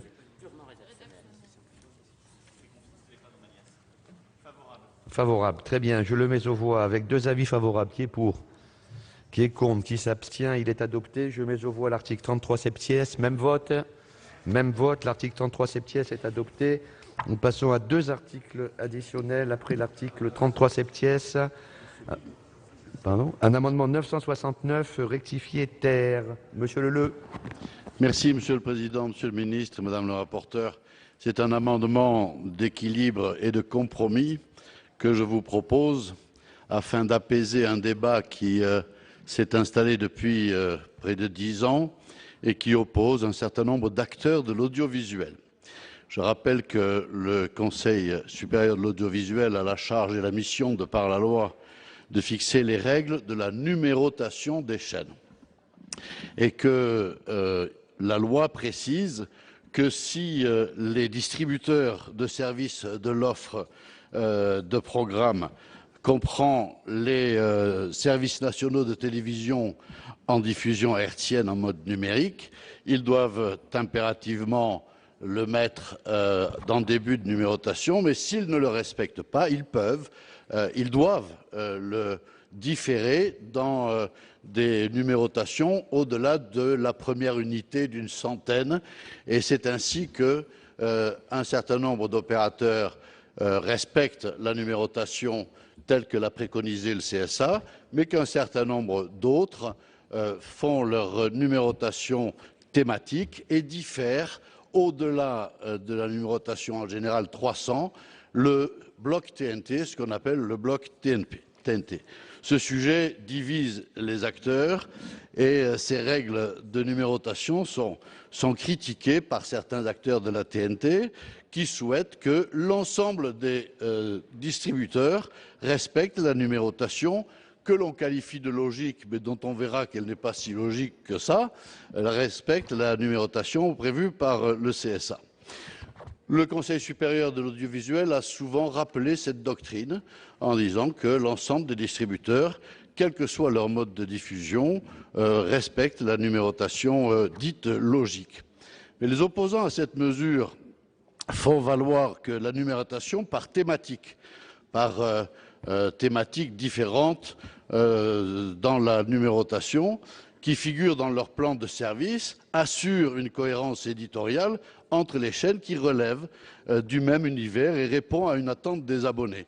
Ce qui est également cohérent et compréhensible, et beaucoup d'abonnés, au fond, s'abonnent et prennent un abonnement dans le réseau payant pour justement être servis d'une cohérence dans les lignes éditoriales liées aux thématiques exprimées. De plus, les tenants du secteur, disons, payant, évoquent l'aspect économique, et ce qui justifie notre intervention dans le cadre de cette loi, c'est que la contribution à la production est quand même beaucoup plus importante par le secteur de distribution payant que par les chaînes de la TNT, notamment les nouvelles. Alors, Madame la Présidente de la Commission de la Culture, Madame Catherine Morin-Desailly, consciente qu'il y avait là une difficulté d'application juridique, a questionné le CSA pour avoir un peu l'actualisation de sa position sur ce sujet. Et nous avons donc eu, par l'intermédiaire de la Présidente, une réponse le 1er avril, dans laquelle le CSA confirme sa doctrine historique, mais ouvre une porte extrêmement utile, et en demandant à ce que soient reconnus également les intérêts économiques des distributeurs. Alors, l'amendement, il est simple, il impose la numérotation logique, mais il permet aux opérateurs distributeurs de proposer aux téléspectateurs une autre numérotation transparente et sous la surveillance du CSA. On rend la main aux téléspectateurs, ce qui nous paraît être un progrès. Cet amendement satisfait une grande partie des acteurs et je vous demande de bien vouloir l'adopter. Le 1791, Monsieur Assouline. Sous-amende l'amendement. Oui, les chaînes de la TNT, donc lancées en 2005, représentent une offre gratuite et diverse, mais elles ne constituent cependant qu'une partie du paysage audiovisuel français et sont très largement exposées par le biais de ce mode de diffusion et accessibles aux 27,2 millions de foyers équipés d'un récepteur de télévision. Sur ces 27 millions, seuls 30%, soit 3,7 millions de foyers, seulement d'entre eux ne reçoivent que la TNT.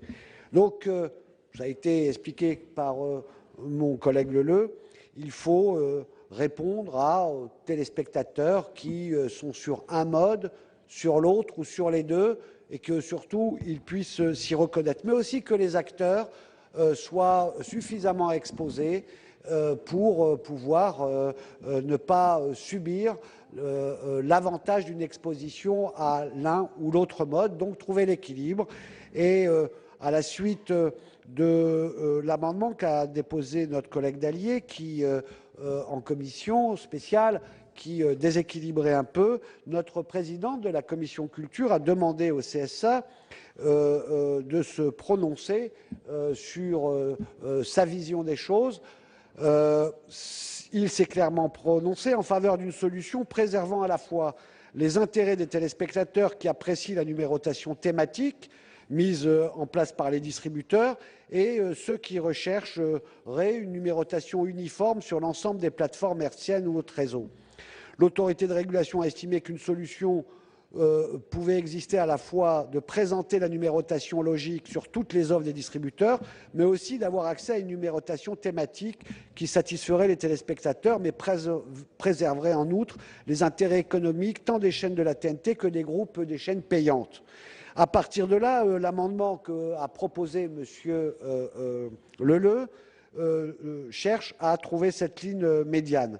Je veux rappeler qu'il faut trouver cet équilibre, et dans cet équilibre, il faut peut-être préciser, et c'est l'objet de mon sous-amendement, la précision qui vient renforcer ce que propose M. Leleux dans cet équilibre, c'est qu'une fois qu'on renvoie au CSA le soin de présenter les choses, il faut que la mise en œuvre soit précisée pour qu'il n'y ait pas une présentation du double système de numérotation qui soit,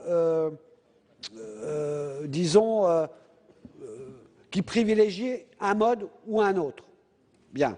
Donc, quand M. Leleux dit « Nous souhaitons donc préciser que les distributeurs qui proposeront dans leur offre à la fois une reprise des chaînes TNT et d'autres services payants », il dit « peuvent », moi je dis « sont tenus d'accompagner ces offres du double système de numérotation ». Le téléspectateur, consommateur, restant, ce que je précise, toujours libre de choisir l'un ou l'autre. Donc, j'insiste dans ma précision sur le fait que le téléspectateur doit toujours avoir le moyen de choisir la numérotation, mais aussi qu'on soit tenu de lui offrir les deux et non pas l'une de préférence, encore moins en occultant une autre. Donc, au lieu de peuvent, qui est le terme de M. Leleux, je dis doivent, et je précise qu'en dernier lieu, le téléspectateur doit avoir la liberté. Je pense que ça va ensemble. Très bien. Alors, le 1452 rectifié est présenté par qui? Monsieur Bailly.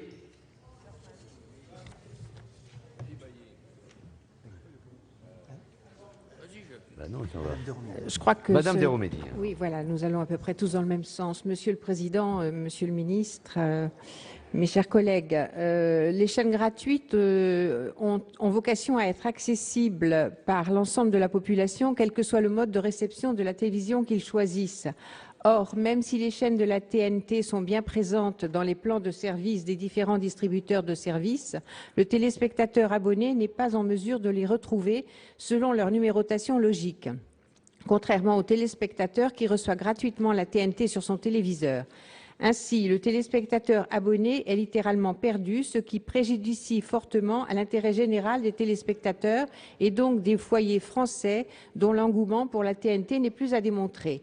À titre d'exemple non limitatif, BFM TV, dont la numérotation analogique attribuée par le CSA est le 15, se trouve relégué au numéro 103 sur Canal Satellite et au numéro 43 sur Numéricable. Il en est de même avec Chéri 25 et Gulli. Il existe par conséquent une inégalité d'accès aux chaînes gratuites de la TNT par les téléspectateurs qui méconnaît manifestement les exigences d'intérêt général liées aux attentes légitimes des téléspectateurs vis-à-vis des chaînes autorisées par l'autorité sectorielle à occuper le domaine public. Une modification législative imposant en toutes circonstances aux distributeurs de services de respecter la numérotation logique définie par le CSA devrait s'imposer tant il est manifeste que l'objectif d'intérêt général poursuivi n'est pas atteint. Merci. Alors, avis de la Commission sur l'amendement, le sous-amendement et le 1452. Rectifié. Alors, sur le sous-amendement, il a été déposé tardivement, donc la Commission n'a pas pu donner son avis puisqu'il est arrivé après que nous nous soyons réunis. Je vous fais donc part de l'avis de Madame la rapporteure Dominique Estrosi, qui trouve que le sous-amendement complique plutôt la rédaction de l'article 969 et modifie l'équilibre de l'amendement 569, qui, comme ça a été dit par notre collègue Leleux, a fait l'objet de longues et délicates négociations entre les différents acteurs concernés. Donc, c'est une demande de retrait. Sur les deux autres amendements. Donc, je vais rappeler un peu le contexte. Nous abordons le délicat, et ça a été dit, ancien problème de la numérotation des chaînes de télévision de la TNT. Le débat sur la numérotation des chaînes oppose deux catégories de distributeurs, cela a été dit. Les distributeurs de la TNT gratuite, 25 chaînes aujourd'hui, qui souhaitent que soit imposer à l'ensemble des distributeurs l'obligation de proposer ce qu'on appelle la numérotation logique des chaînes, qui s'appuie sur leur numéro logique attribué par le CSA. Je vais tirer mon pain. Et les distributeurs de la TNT payante demandent au contraire à ne pouvoir proposer qu'une numérotation dite thématique de l'ensemble des chaînes, c'est-à-dire une numérotation regroupant et organisant les chaînes par thème. La loi sur l'audiovisuel du 30 septembre 1986, en l'état, prévoit un système hybride qui, il est vrai, ne satisfait réellement personne. Donc, face aux demandes d'évolution, deux solutions sont envisageables. Celle qui est proposée par l'amendement de notre collègue Leleux, qui consiste en un compromis, on l'a dit, qui laisse les distributeurs libres de proposer les deux types de numérotation et à tout le moins la numérotation logique. C'est à l'usager qu'il reviendrait dans ce cas de choisir le type de numérotation qui lui convient le mieux. Alors, l'autre solution plus radicale proposée par l'amendement 1452 de notre collègue Dallier qu'a défendu Madame de Roménie, elle impose le respect de la numérotation logique à tous les distributeurs. Nous préférons le premier amendement, donc celui qu'a exprimé Monsieur Leleux, parce qu'il s'agit en effet de cette rédaction de compromis qui satisfait tous les acteurs, y compris le CSA qui avait été saisi par notre collègue Madame Morin-Desailly. À l'opposé, l'autre amendement retient une solution un peu trop radicale, peu réaliste dans sa mise en œuvre et au coût très élevé pour les chaînes concernées. Donc c'est un vote donc favorable pour l'amendement 969 et une demande de retrait pour l'amendement présenté par Madame de Romédy. Merci. Monsieur le ministre, quel est l'avis du gouvernement? Oui, sur l'amendement 969 rectifié terre présenté par Monsieur Leleux, j'aurai un avis de sagesse pour les raisons évoquées par Madame la rapporteure. J'aurai le même avis de sagesse pour le sous-amendement parce que je pense en effet qu'il vient préciser utilement la rédaction du second alinéa en clarifiant en particulier l'articulation entre la première et la deuxième phrase. Donc, pour ma part, il me semble qu'il vient, en effet, qui renforce la logique qui a été présentée par Monsieur Leleux. Donc, j'aurai également un avis de sagesse et j'aurai plutôt une invitation au retrait sur le 1452 qui poursuit le même objectif, mais dont la rédaction me semble moins finalisée que celle du 969 rectifié terre. Si Monsieur Assouline, votre sous-amendement, est maintenu? Il est maintenu, très bien. Donc, je le mets aux voix. Ah, Monsieur Leleux, pardon. Excusez-moi.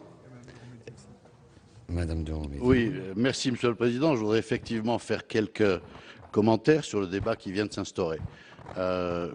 L'amendement que je vous propose est l'aboutissement d'un travail de plusieurs semaines de concertation avec l'ensemble des acteurs, que ce soit le CSA, les tenants de la numérotation logique et les tenants de la numérotation, on va dire, thématique et plus libre à la disposition du téléspectateur. C'est un travail extrêmement précis où chaque mot compte. Il fait aujourd'hui, si ce n'est l'enthousiasme de tout le monde, mais c'est rare dans le compromis, il fait au moins l'acceptation de tout le monde. Et moi, je souhaite que cet amendement reste dans la rédaction telle qu'il a été le résultat de l'ensemble de cette concertation et tout changement, et je demande à notre collègue Assouline de ne pas maintenir son sous-amendement parce qu'il rompt l'équilibre qui a été trouvé et on va relancer dans le monde de l'audiovisuel une opposition qui me paraît pas souhaitable. Donc je demande à ce que l'amendement issu de ce travail d'équilibre et d'harmonie soit adopté tel qu'il a été proposé et tel qu'il est le résultat de cette concertation. Quant à l'amendement de notre collègue Dallier, je le comprends, mais il cristallise la position, on va dire, historique du CSA, mais qui a considérablement évolué dans le panorama audiovisuel, et notamment pour des raisons économiques, parce que quand même, ne négligeons pas la contribution, que ce soit à la création ou que ce soit à la production, des opérateurs câblés qui certes sont payants mais apportent énormément dans l'industrie culturelle. Si Madame de Romédy. Nous soutenons l'amendement de Monsieur Leleux, donc je retire. Donc le 1452 rectifié est retiré. C'est bien ça? D'accord. Il est retiré. Madame la Présidente Morin-Desailly. Oui, je voulais juste apporter une précision. sans doute utile. Monsieur Leleux a très bien rappelé l'équilibre délicat et subtil qui a été atteint après un travail, bien sûr, de concertation avec les acteurs concernés, au-delà de la décision qui a été rendue par le CSA, qui d'ailleurs a pris un certain nombre de temps pour pour retravailler un sujet qui n'allait pas de soi. Je dirais que les acteurs en présence ne sont pas particulièrement demandeurs d'une amélioration de l'amendement en l'état. Monsieur Assouline, bien entendu, tente lui aussi d'apporter sa pierre à l'édifice pour en faire quelque chose de le plus partagé, le plus clair possible. Mais les acteurs ne sont pas du tout demandeurs, quels qu'ils soient. Vous savez que c'est deux séries d'acteurs, les acteurs de la TNT, les acteurs des chaînes payantes. Aucun n'est demandeur de précision supplémentaire par rapport à l'amendement. Au contraire, je crois que ça inquiéterait plutôt certains que de toucher à cet équilibre subtilement atteint. Donc moi je mets en garde, ça a été un travail un petit peu long de notre commission, il porte ses fruits aujourd'hui, il satisfait l'ensemble des parties prenantes. Peut-être restons-nous à la sagesse de l'amendement de Monsieur Leleux. Merci. Monsieur Assouline. Je ne veux pas qu'on laisse entendre dans l'hémicycle qu'il y aurait la sagesse d'un côté, d'autant que je soutiens, moi, dans cet effort de consensus, dans cet effort de rassemblement, et donc de grande sagesse, je soutiens et je m'inscris dans ce qu'a proposé M. Leleux. Ça fait un certain nombre d'années que je travaille avec grande précision sur le secteur de l'audiovisuel au service du Sénat. Et donc les acteurs, je les connais. Et vous pensez bien que quand je présente cet amendement, je les ai écoutés aussi. Mais j'ai appris une chose de tout ce travail sur le secteur des médias, c'est que c'est un secteur où on se fait appeler par tout le monde tous les jours. Et que, bien entendu, chacun d'entre eux défend ses intérêts, mais toujours en disant que c'est l'intérêt général, ou sinon il ne s'adresserait pas à nous. Et l'intérêt général devient toujours très contradictoire. On appelle ça de la pression, des lobbying, etc. J'ai essayé en tout temps, et vous pouvez le voir, y compris sur la question des revances de fréquences, d'écouter tout le monde, mais ensuite de dire ce qui est, à mon avis, l'intérêt général, en essayant de faire qu'il y ait le consensus, mais c'est la représentation qui décide. Ce n'est pas je ne sais qui. Donc c'est un point de vue politique, équilibré, et croyez-en en mon expérience, je pense qu'il se situe exactement dans un domaine où il y a des bouleversements et où même l'acceptation de ce que l'on appelle la numérotation logique est bouleversée par la révolution numérique. C'est quoi la logique? Si on avait appris à nos enfants que la logique c'est 1, 2, 3, 4, 5, ça c'est logique, ben, ils ne seraient pas très bons ni en maths ni en géométrie. C'est un peu plus complexe que ça. Et donc, la logique peut être, quand il y a un tel foisonnement de chaînes, des fois 200, de se dire, tiens, je veux voir de l'info, j'ai une thématique info. Et là, je vais choisir dans les chaînes d'info. Il y a sport, il y a culture, il y a cinéma. Donc ça aussi, c'est logique. Je comprends que certains disent que la seule logique, c'est de 1 à 24. Et plus on est loin dans le numéro, bien, plus on serait peu exposé. Donc il faut les préserver. Mais je vais vous dire, aujourd'hui, on est sur une loi qui ne concerne pas l'audiovisuel. Et donc on essaye de raccrocher un truc. On aurait dû se pencher sur une loi audiovisuelle, je l'ai dit depuis longtemps. Parce qu'il y a 1000 problèmes avec cette révolution médiatique et on ferait des choses logiques. La numérotation, la revente des fréquences, etc. Et tout ça aurait une logique. Parce qu'on est en train de parler avec une polémique sur la fréquence qui s'appelle numéro 23. Elle s'est appelée numéro 23, c'était son principal argument. C'était son principal argument. Elle s'appelait numéro 23. Bien.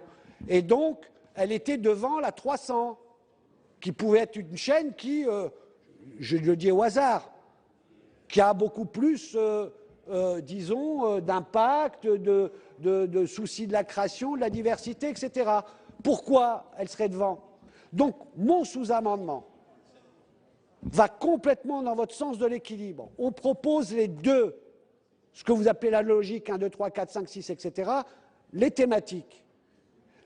Ceux qui ont des intérêts économiques à la première sont préservés. Ceux qui ont des intérêts économiques à la deuxième, qui sont des grands groupes, vous les connaissez aussi, sont préservés. Et ils ont des obligations culturelles et d'investissement. Par exemple, Canal, l'investissement dans le cinéma, il est déjà concurrencé sur le sport, comme vous le savez. Bon, donc, les deux. Et dans votre rédaction, vous dites « peuvent ». Donc j'ai peur, moi, qu'ensuite celui qui va juger le « peuvent » décide une hiérarchie dans les deux, puisque ce n'est pas obligé. Moi, je propose qu'on fasse les deux et qu'on donne le moyen aux téléspectateurs d'avoir toujours le choix et de faire son choix. Voilà, et puis demain, on pourra préciser, parce que la révolution va continuer, des chaînes vont disparaître, des fusions de groupes, des numéros vont changer, des bouquets vont changer. Mais pour l'instant, je vous demande cette précision qui va complètement dans votre sens, qui est sage, qui est précise et qui tient compte non seulement des acteurs, mais de ce que le Parlement peut à un moment donné dire pour être dépendant de personne et faire son choix en toute indépendance. Et moi, quand j'ai proposé la taxation sur des reventes au moment de Bolloré-Canal, aujourd'hui, je suis à l'aise pour faire la même chose quand il y a la numéro 23. Et certains ont, à l'époque, choisi. Non, on a des pressions de tous les côtés, on reste au milieu. Eh bien, alors, je mets aux voix donc le sous-amendement 1791 avec un avis de sagesse du gouvernement. Qui est pour le sous-amendement? Avis défavorable de la commission, vous ne l'aviez pas précisé, madame. Non, c'était un avis de retrait. Oui, ce qui n'est pas un avis défavorable. Alors, je remets aux voix qui est pour cet amendement 1791.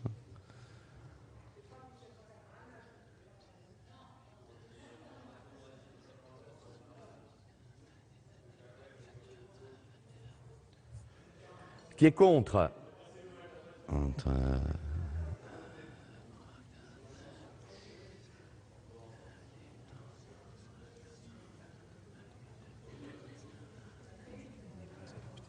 Il n'est pas adopté. Je mets donc aux voix maintenant l'amendement 969 rectifié terre avec un avis favorable de la commission et un avis de sagesse du gouvernement. Qui est pour?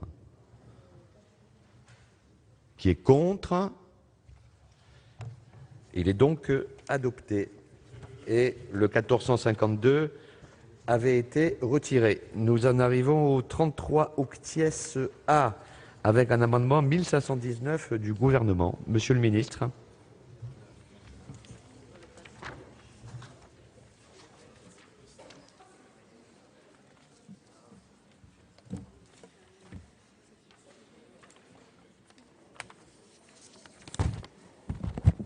Oui, le 33 octies A, et l'objet de cet amendement est donc de supprimer le dit article, en imposant le carcan d'un modèle unique de contrat, restreint très fortement la liberté contractuelle des acteurs économiques. Et une telle restriction nous apparaît disproportionnée et inadaptée pour régler les difficultés actuelles de l'hôtellerie française. Les professionnels eux-mêmes, d'ailleurs, le reconnaissent, et cet amendement ne fait aujourd'hui pas consensus dans la profession. Il y a une partie des hôteliers qui doutent en effet fortement de l'utilité de cette mesure pour améliorer leurs relations commerciales avec les sites de réservation en ligne. Cette relation commerciale est aujourd'hui examinée de façon très approfondie par deux instances. L'autorité de la concurrence, d'une part, qui a été saisie par les syndicats professionnels et plus récemment par le groupe Accor. Je l'ai également saisi à titre consultatif sur le sujet. Et le tribunal de commerce de Paris, par ailleurs, qui doit se prononcer sur la légalité de certaines clauses des contrats donc, de ces sites de réservation en ligne, à la demande, là aussi, de mes services qui ont déposé des assignations.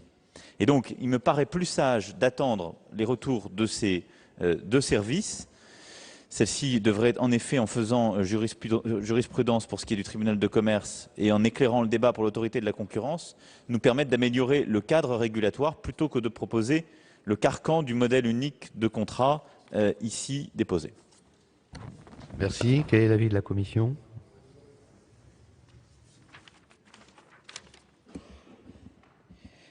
Donc cet article 33 octies A qu'a introduit la commission spéciale à l'initiative de notre collègue Jean-Claude Lenoir prévoit l'obligation de conclure un contrat de mandat dans les relations commerciales entre hôteliers et plateformes de réservation en ligne en vue de mieux les encadrer et ainsi de les rééquilibrer. En l'adoptant, nous avons voulu marquer notre volonté d'avancer sur ce sujet qui est en instance depuis plusieurs années et qui cause préjudice à nos hôteliers. Mais nous avions indiqué dans le rapport de la Commission que notre position pour la séance serait en grande partie déterminée par les avancées les plus récentes du dossier.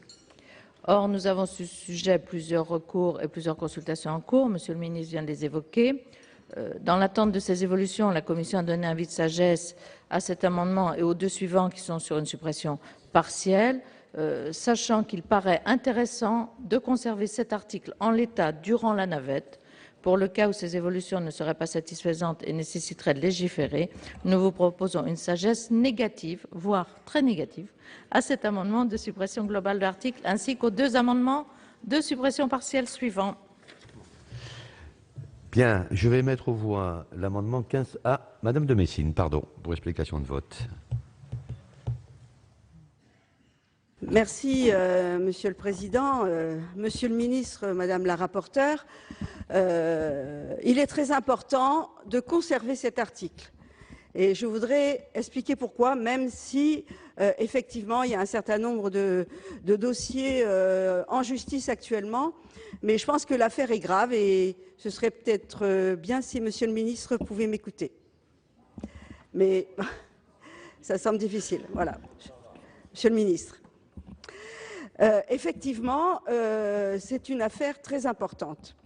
C'est vrai que l'émergence de ces agences en ligne correspondent à un nouveau mode de consommation incontournable, mais ce nouveau mode de consommation et ces agences en ligne ont imposé un modèle économique dangereux et pas tenable à long terme. D'abord, bon, il faut savoir qu'ils ils prennent 20% de commission et proposent des prix les plus bas en empêchant la liberté pour les hôteliers et tous les opérateurs du tourisme qui passent par ces agences de faire, en les empêchant de pouvoir eux-mêmes payer à des tarifs normaux. De plus, autre inconvénient, ces agences en ligne récupèrent à bon compte les fichiers clients. Alors, Monsieur le Ministre, vous dites qu'il n'y a pas de consensus. Effectivement, la diversité des acteurs montre que, et je pense, c'est à cause de la diversité des acteurs, et je pense que vous voulez parler qu'il n'y a pas de consensus entre les gros opérateurs et les petits opérateurs qui, eux, sont très nombreux et sont ceux qui, aussi, maillent le mieux notre territoire. Il faut reconnaître qu'on est dans beaucoup de domaines avec l'émergence des nouvelles technologies sous la domination totale d'opérateurs internationaux qui n'ont que faire de notre intérêt général. Donc, vous le savez, Monsieur le Ministre, notre économie touristique est très importante dans notre pays. Elle est très importante pour l'emploi. Elle est très importante aussi pour l'aménagement du territoire. Ce n'est pas une petite affaire. Et je pense qu'il y a une impérieuse nécessité de procéder à la mise en place de règles qui permettent à la biodiversité de notre tourisme d'exister, car c'est ce qui en fait sa force et aussi le fait qu'on est la première destination touristique au monde. Merci. Pas d'autres explications de vote. Donc je mets aux voix l'amendement 1519 du gouvernement avec un avis de sagesse négative. Ah, Monsieur le Président, pardon. Oui, Monsieur le Président, Monsieur le Ministre, mes chers collègues, je voulais juste dire qu'au niveau procédural, il me semble utile qu'on maintienne cet article dans la navette. Et je veux rappeler que le rapporteur a émis un avis de sagesse très négative et que je pense que la suite du processus pourra éventuellement permettre, en dialogue avec le gouvernement et l'Assemblée, peut-être de peaufiner l'article, mais qu'il est utile que ce sujet reste dans le texte, comme Mme de Bessine vient de le dire tout à fait utilement. Donc c'est plutôt un avis défavorable. Enfin, très négatif. Très négatif. Très Avis bien. très négatif. Alors, je mets aux voix l'amendement 1519 avec un avis de sagesse très négatif de la commission. Qui est pour? Qui est pour cet amendement? Bon, qui est contre alors bon. Donc cet amendement n'est pas adopté, l'article n'est pas supprimé et nous en arrivons à deux amendements sur cet article en discussion commune et identique. Le 194 rectifié d'Equiès. Monsieur Commen.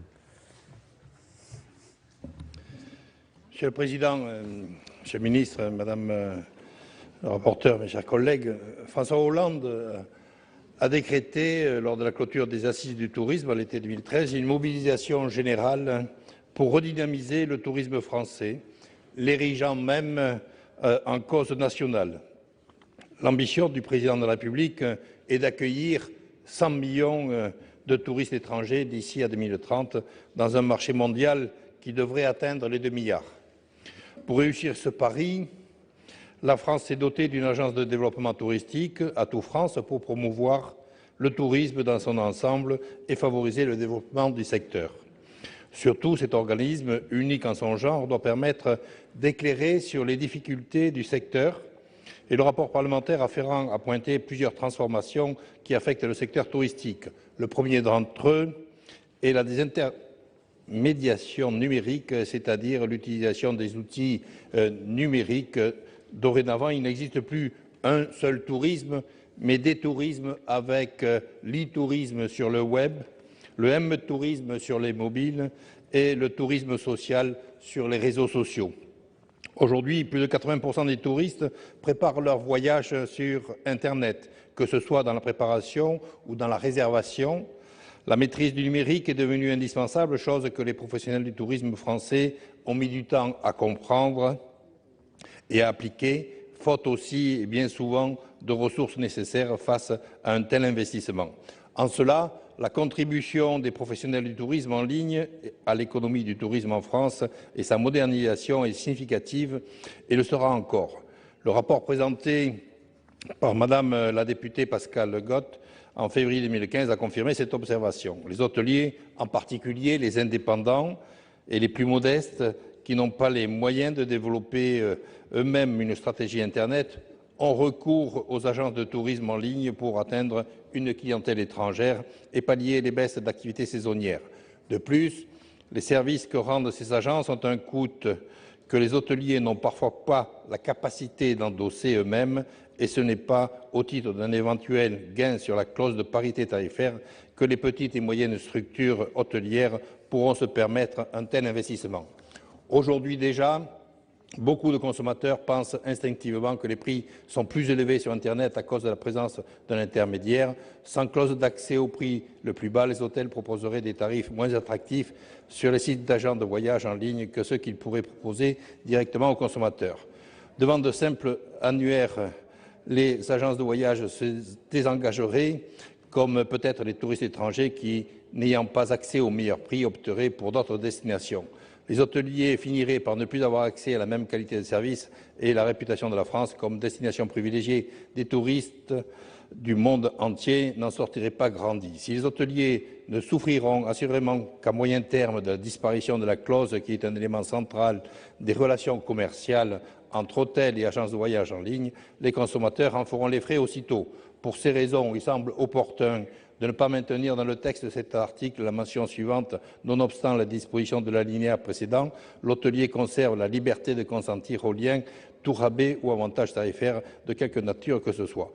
Voilà pour ces débats dans l'hémicycle sur le projet de loi croissance et activité que vous connaissez aussi sous le nom de projet de loi Macron, du nom du ministre de l'économie. Vous avez vu le ministre de l'économie et les sénateurs s'affronter sur plusieurs articles, sur plusieurs amendements. Il reste plus de 800 amendements à discuter avant le vote solennel du texte qui est prévu pour l'instant le 6 mai. Les sénateurs avancent encore assez doucement dans l'examen de ce texte. Il risque d'y avoir sans doute encore du retard. Vous pouvez toujours voir et revoir cette séance et toutes les autres en VOD sur notre site publicsénat.fr.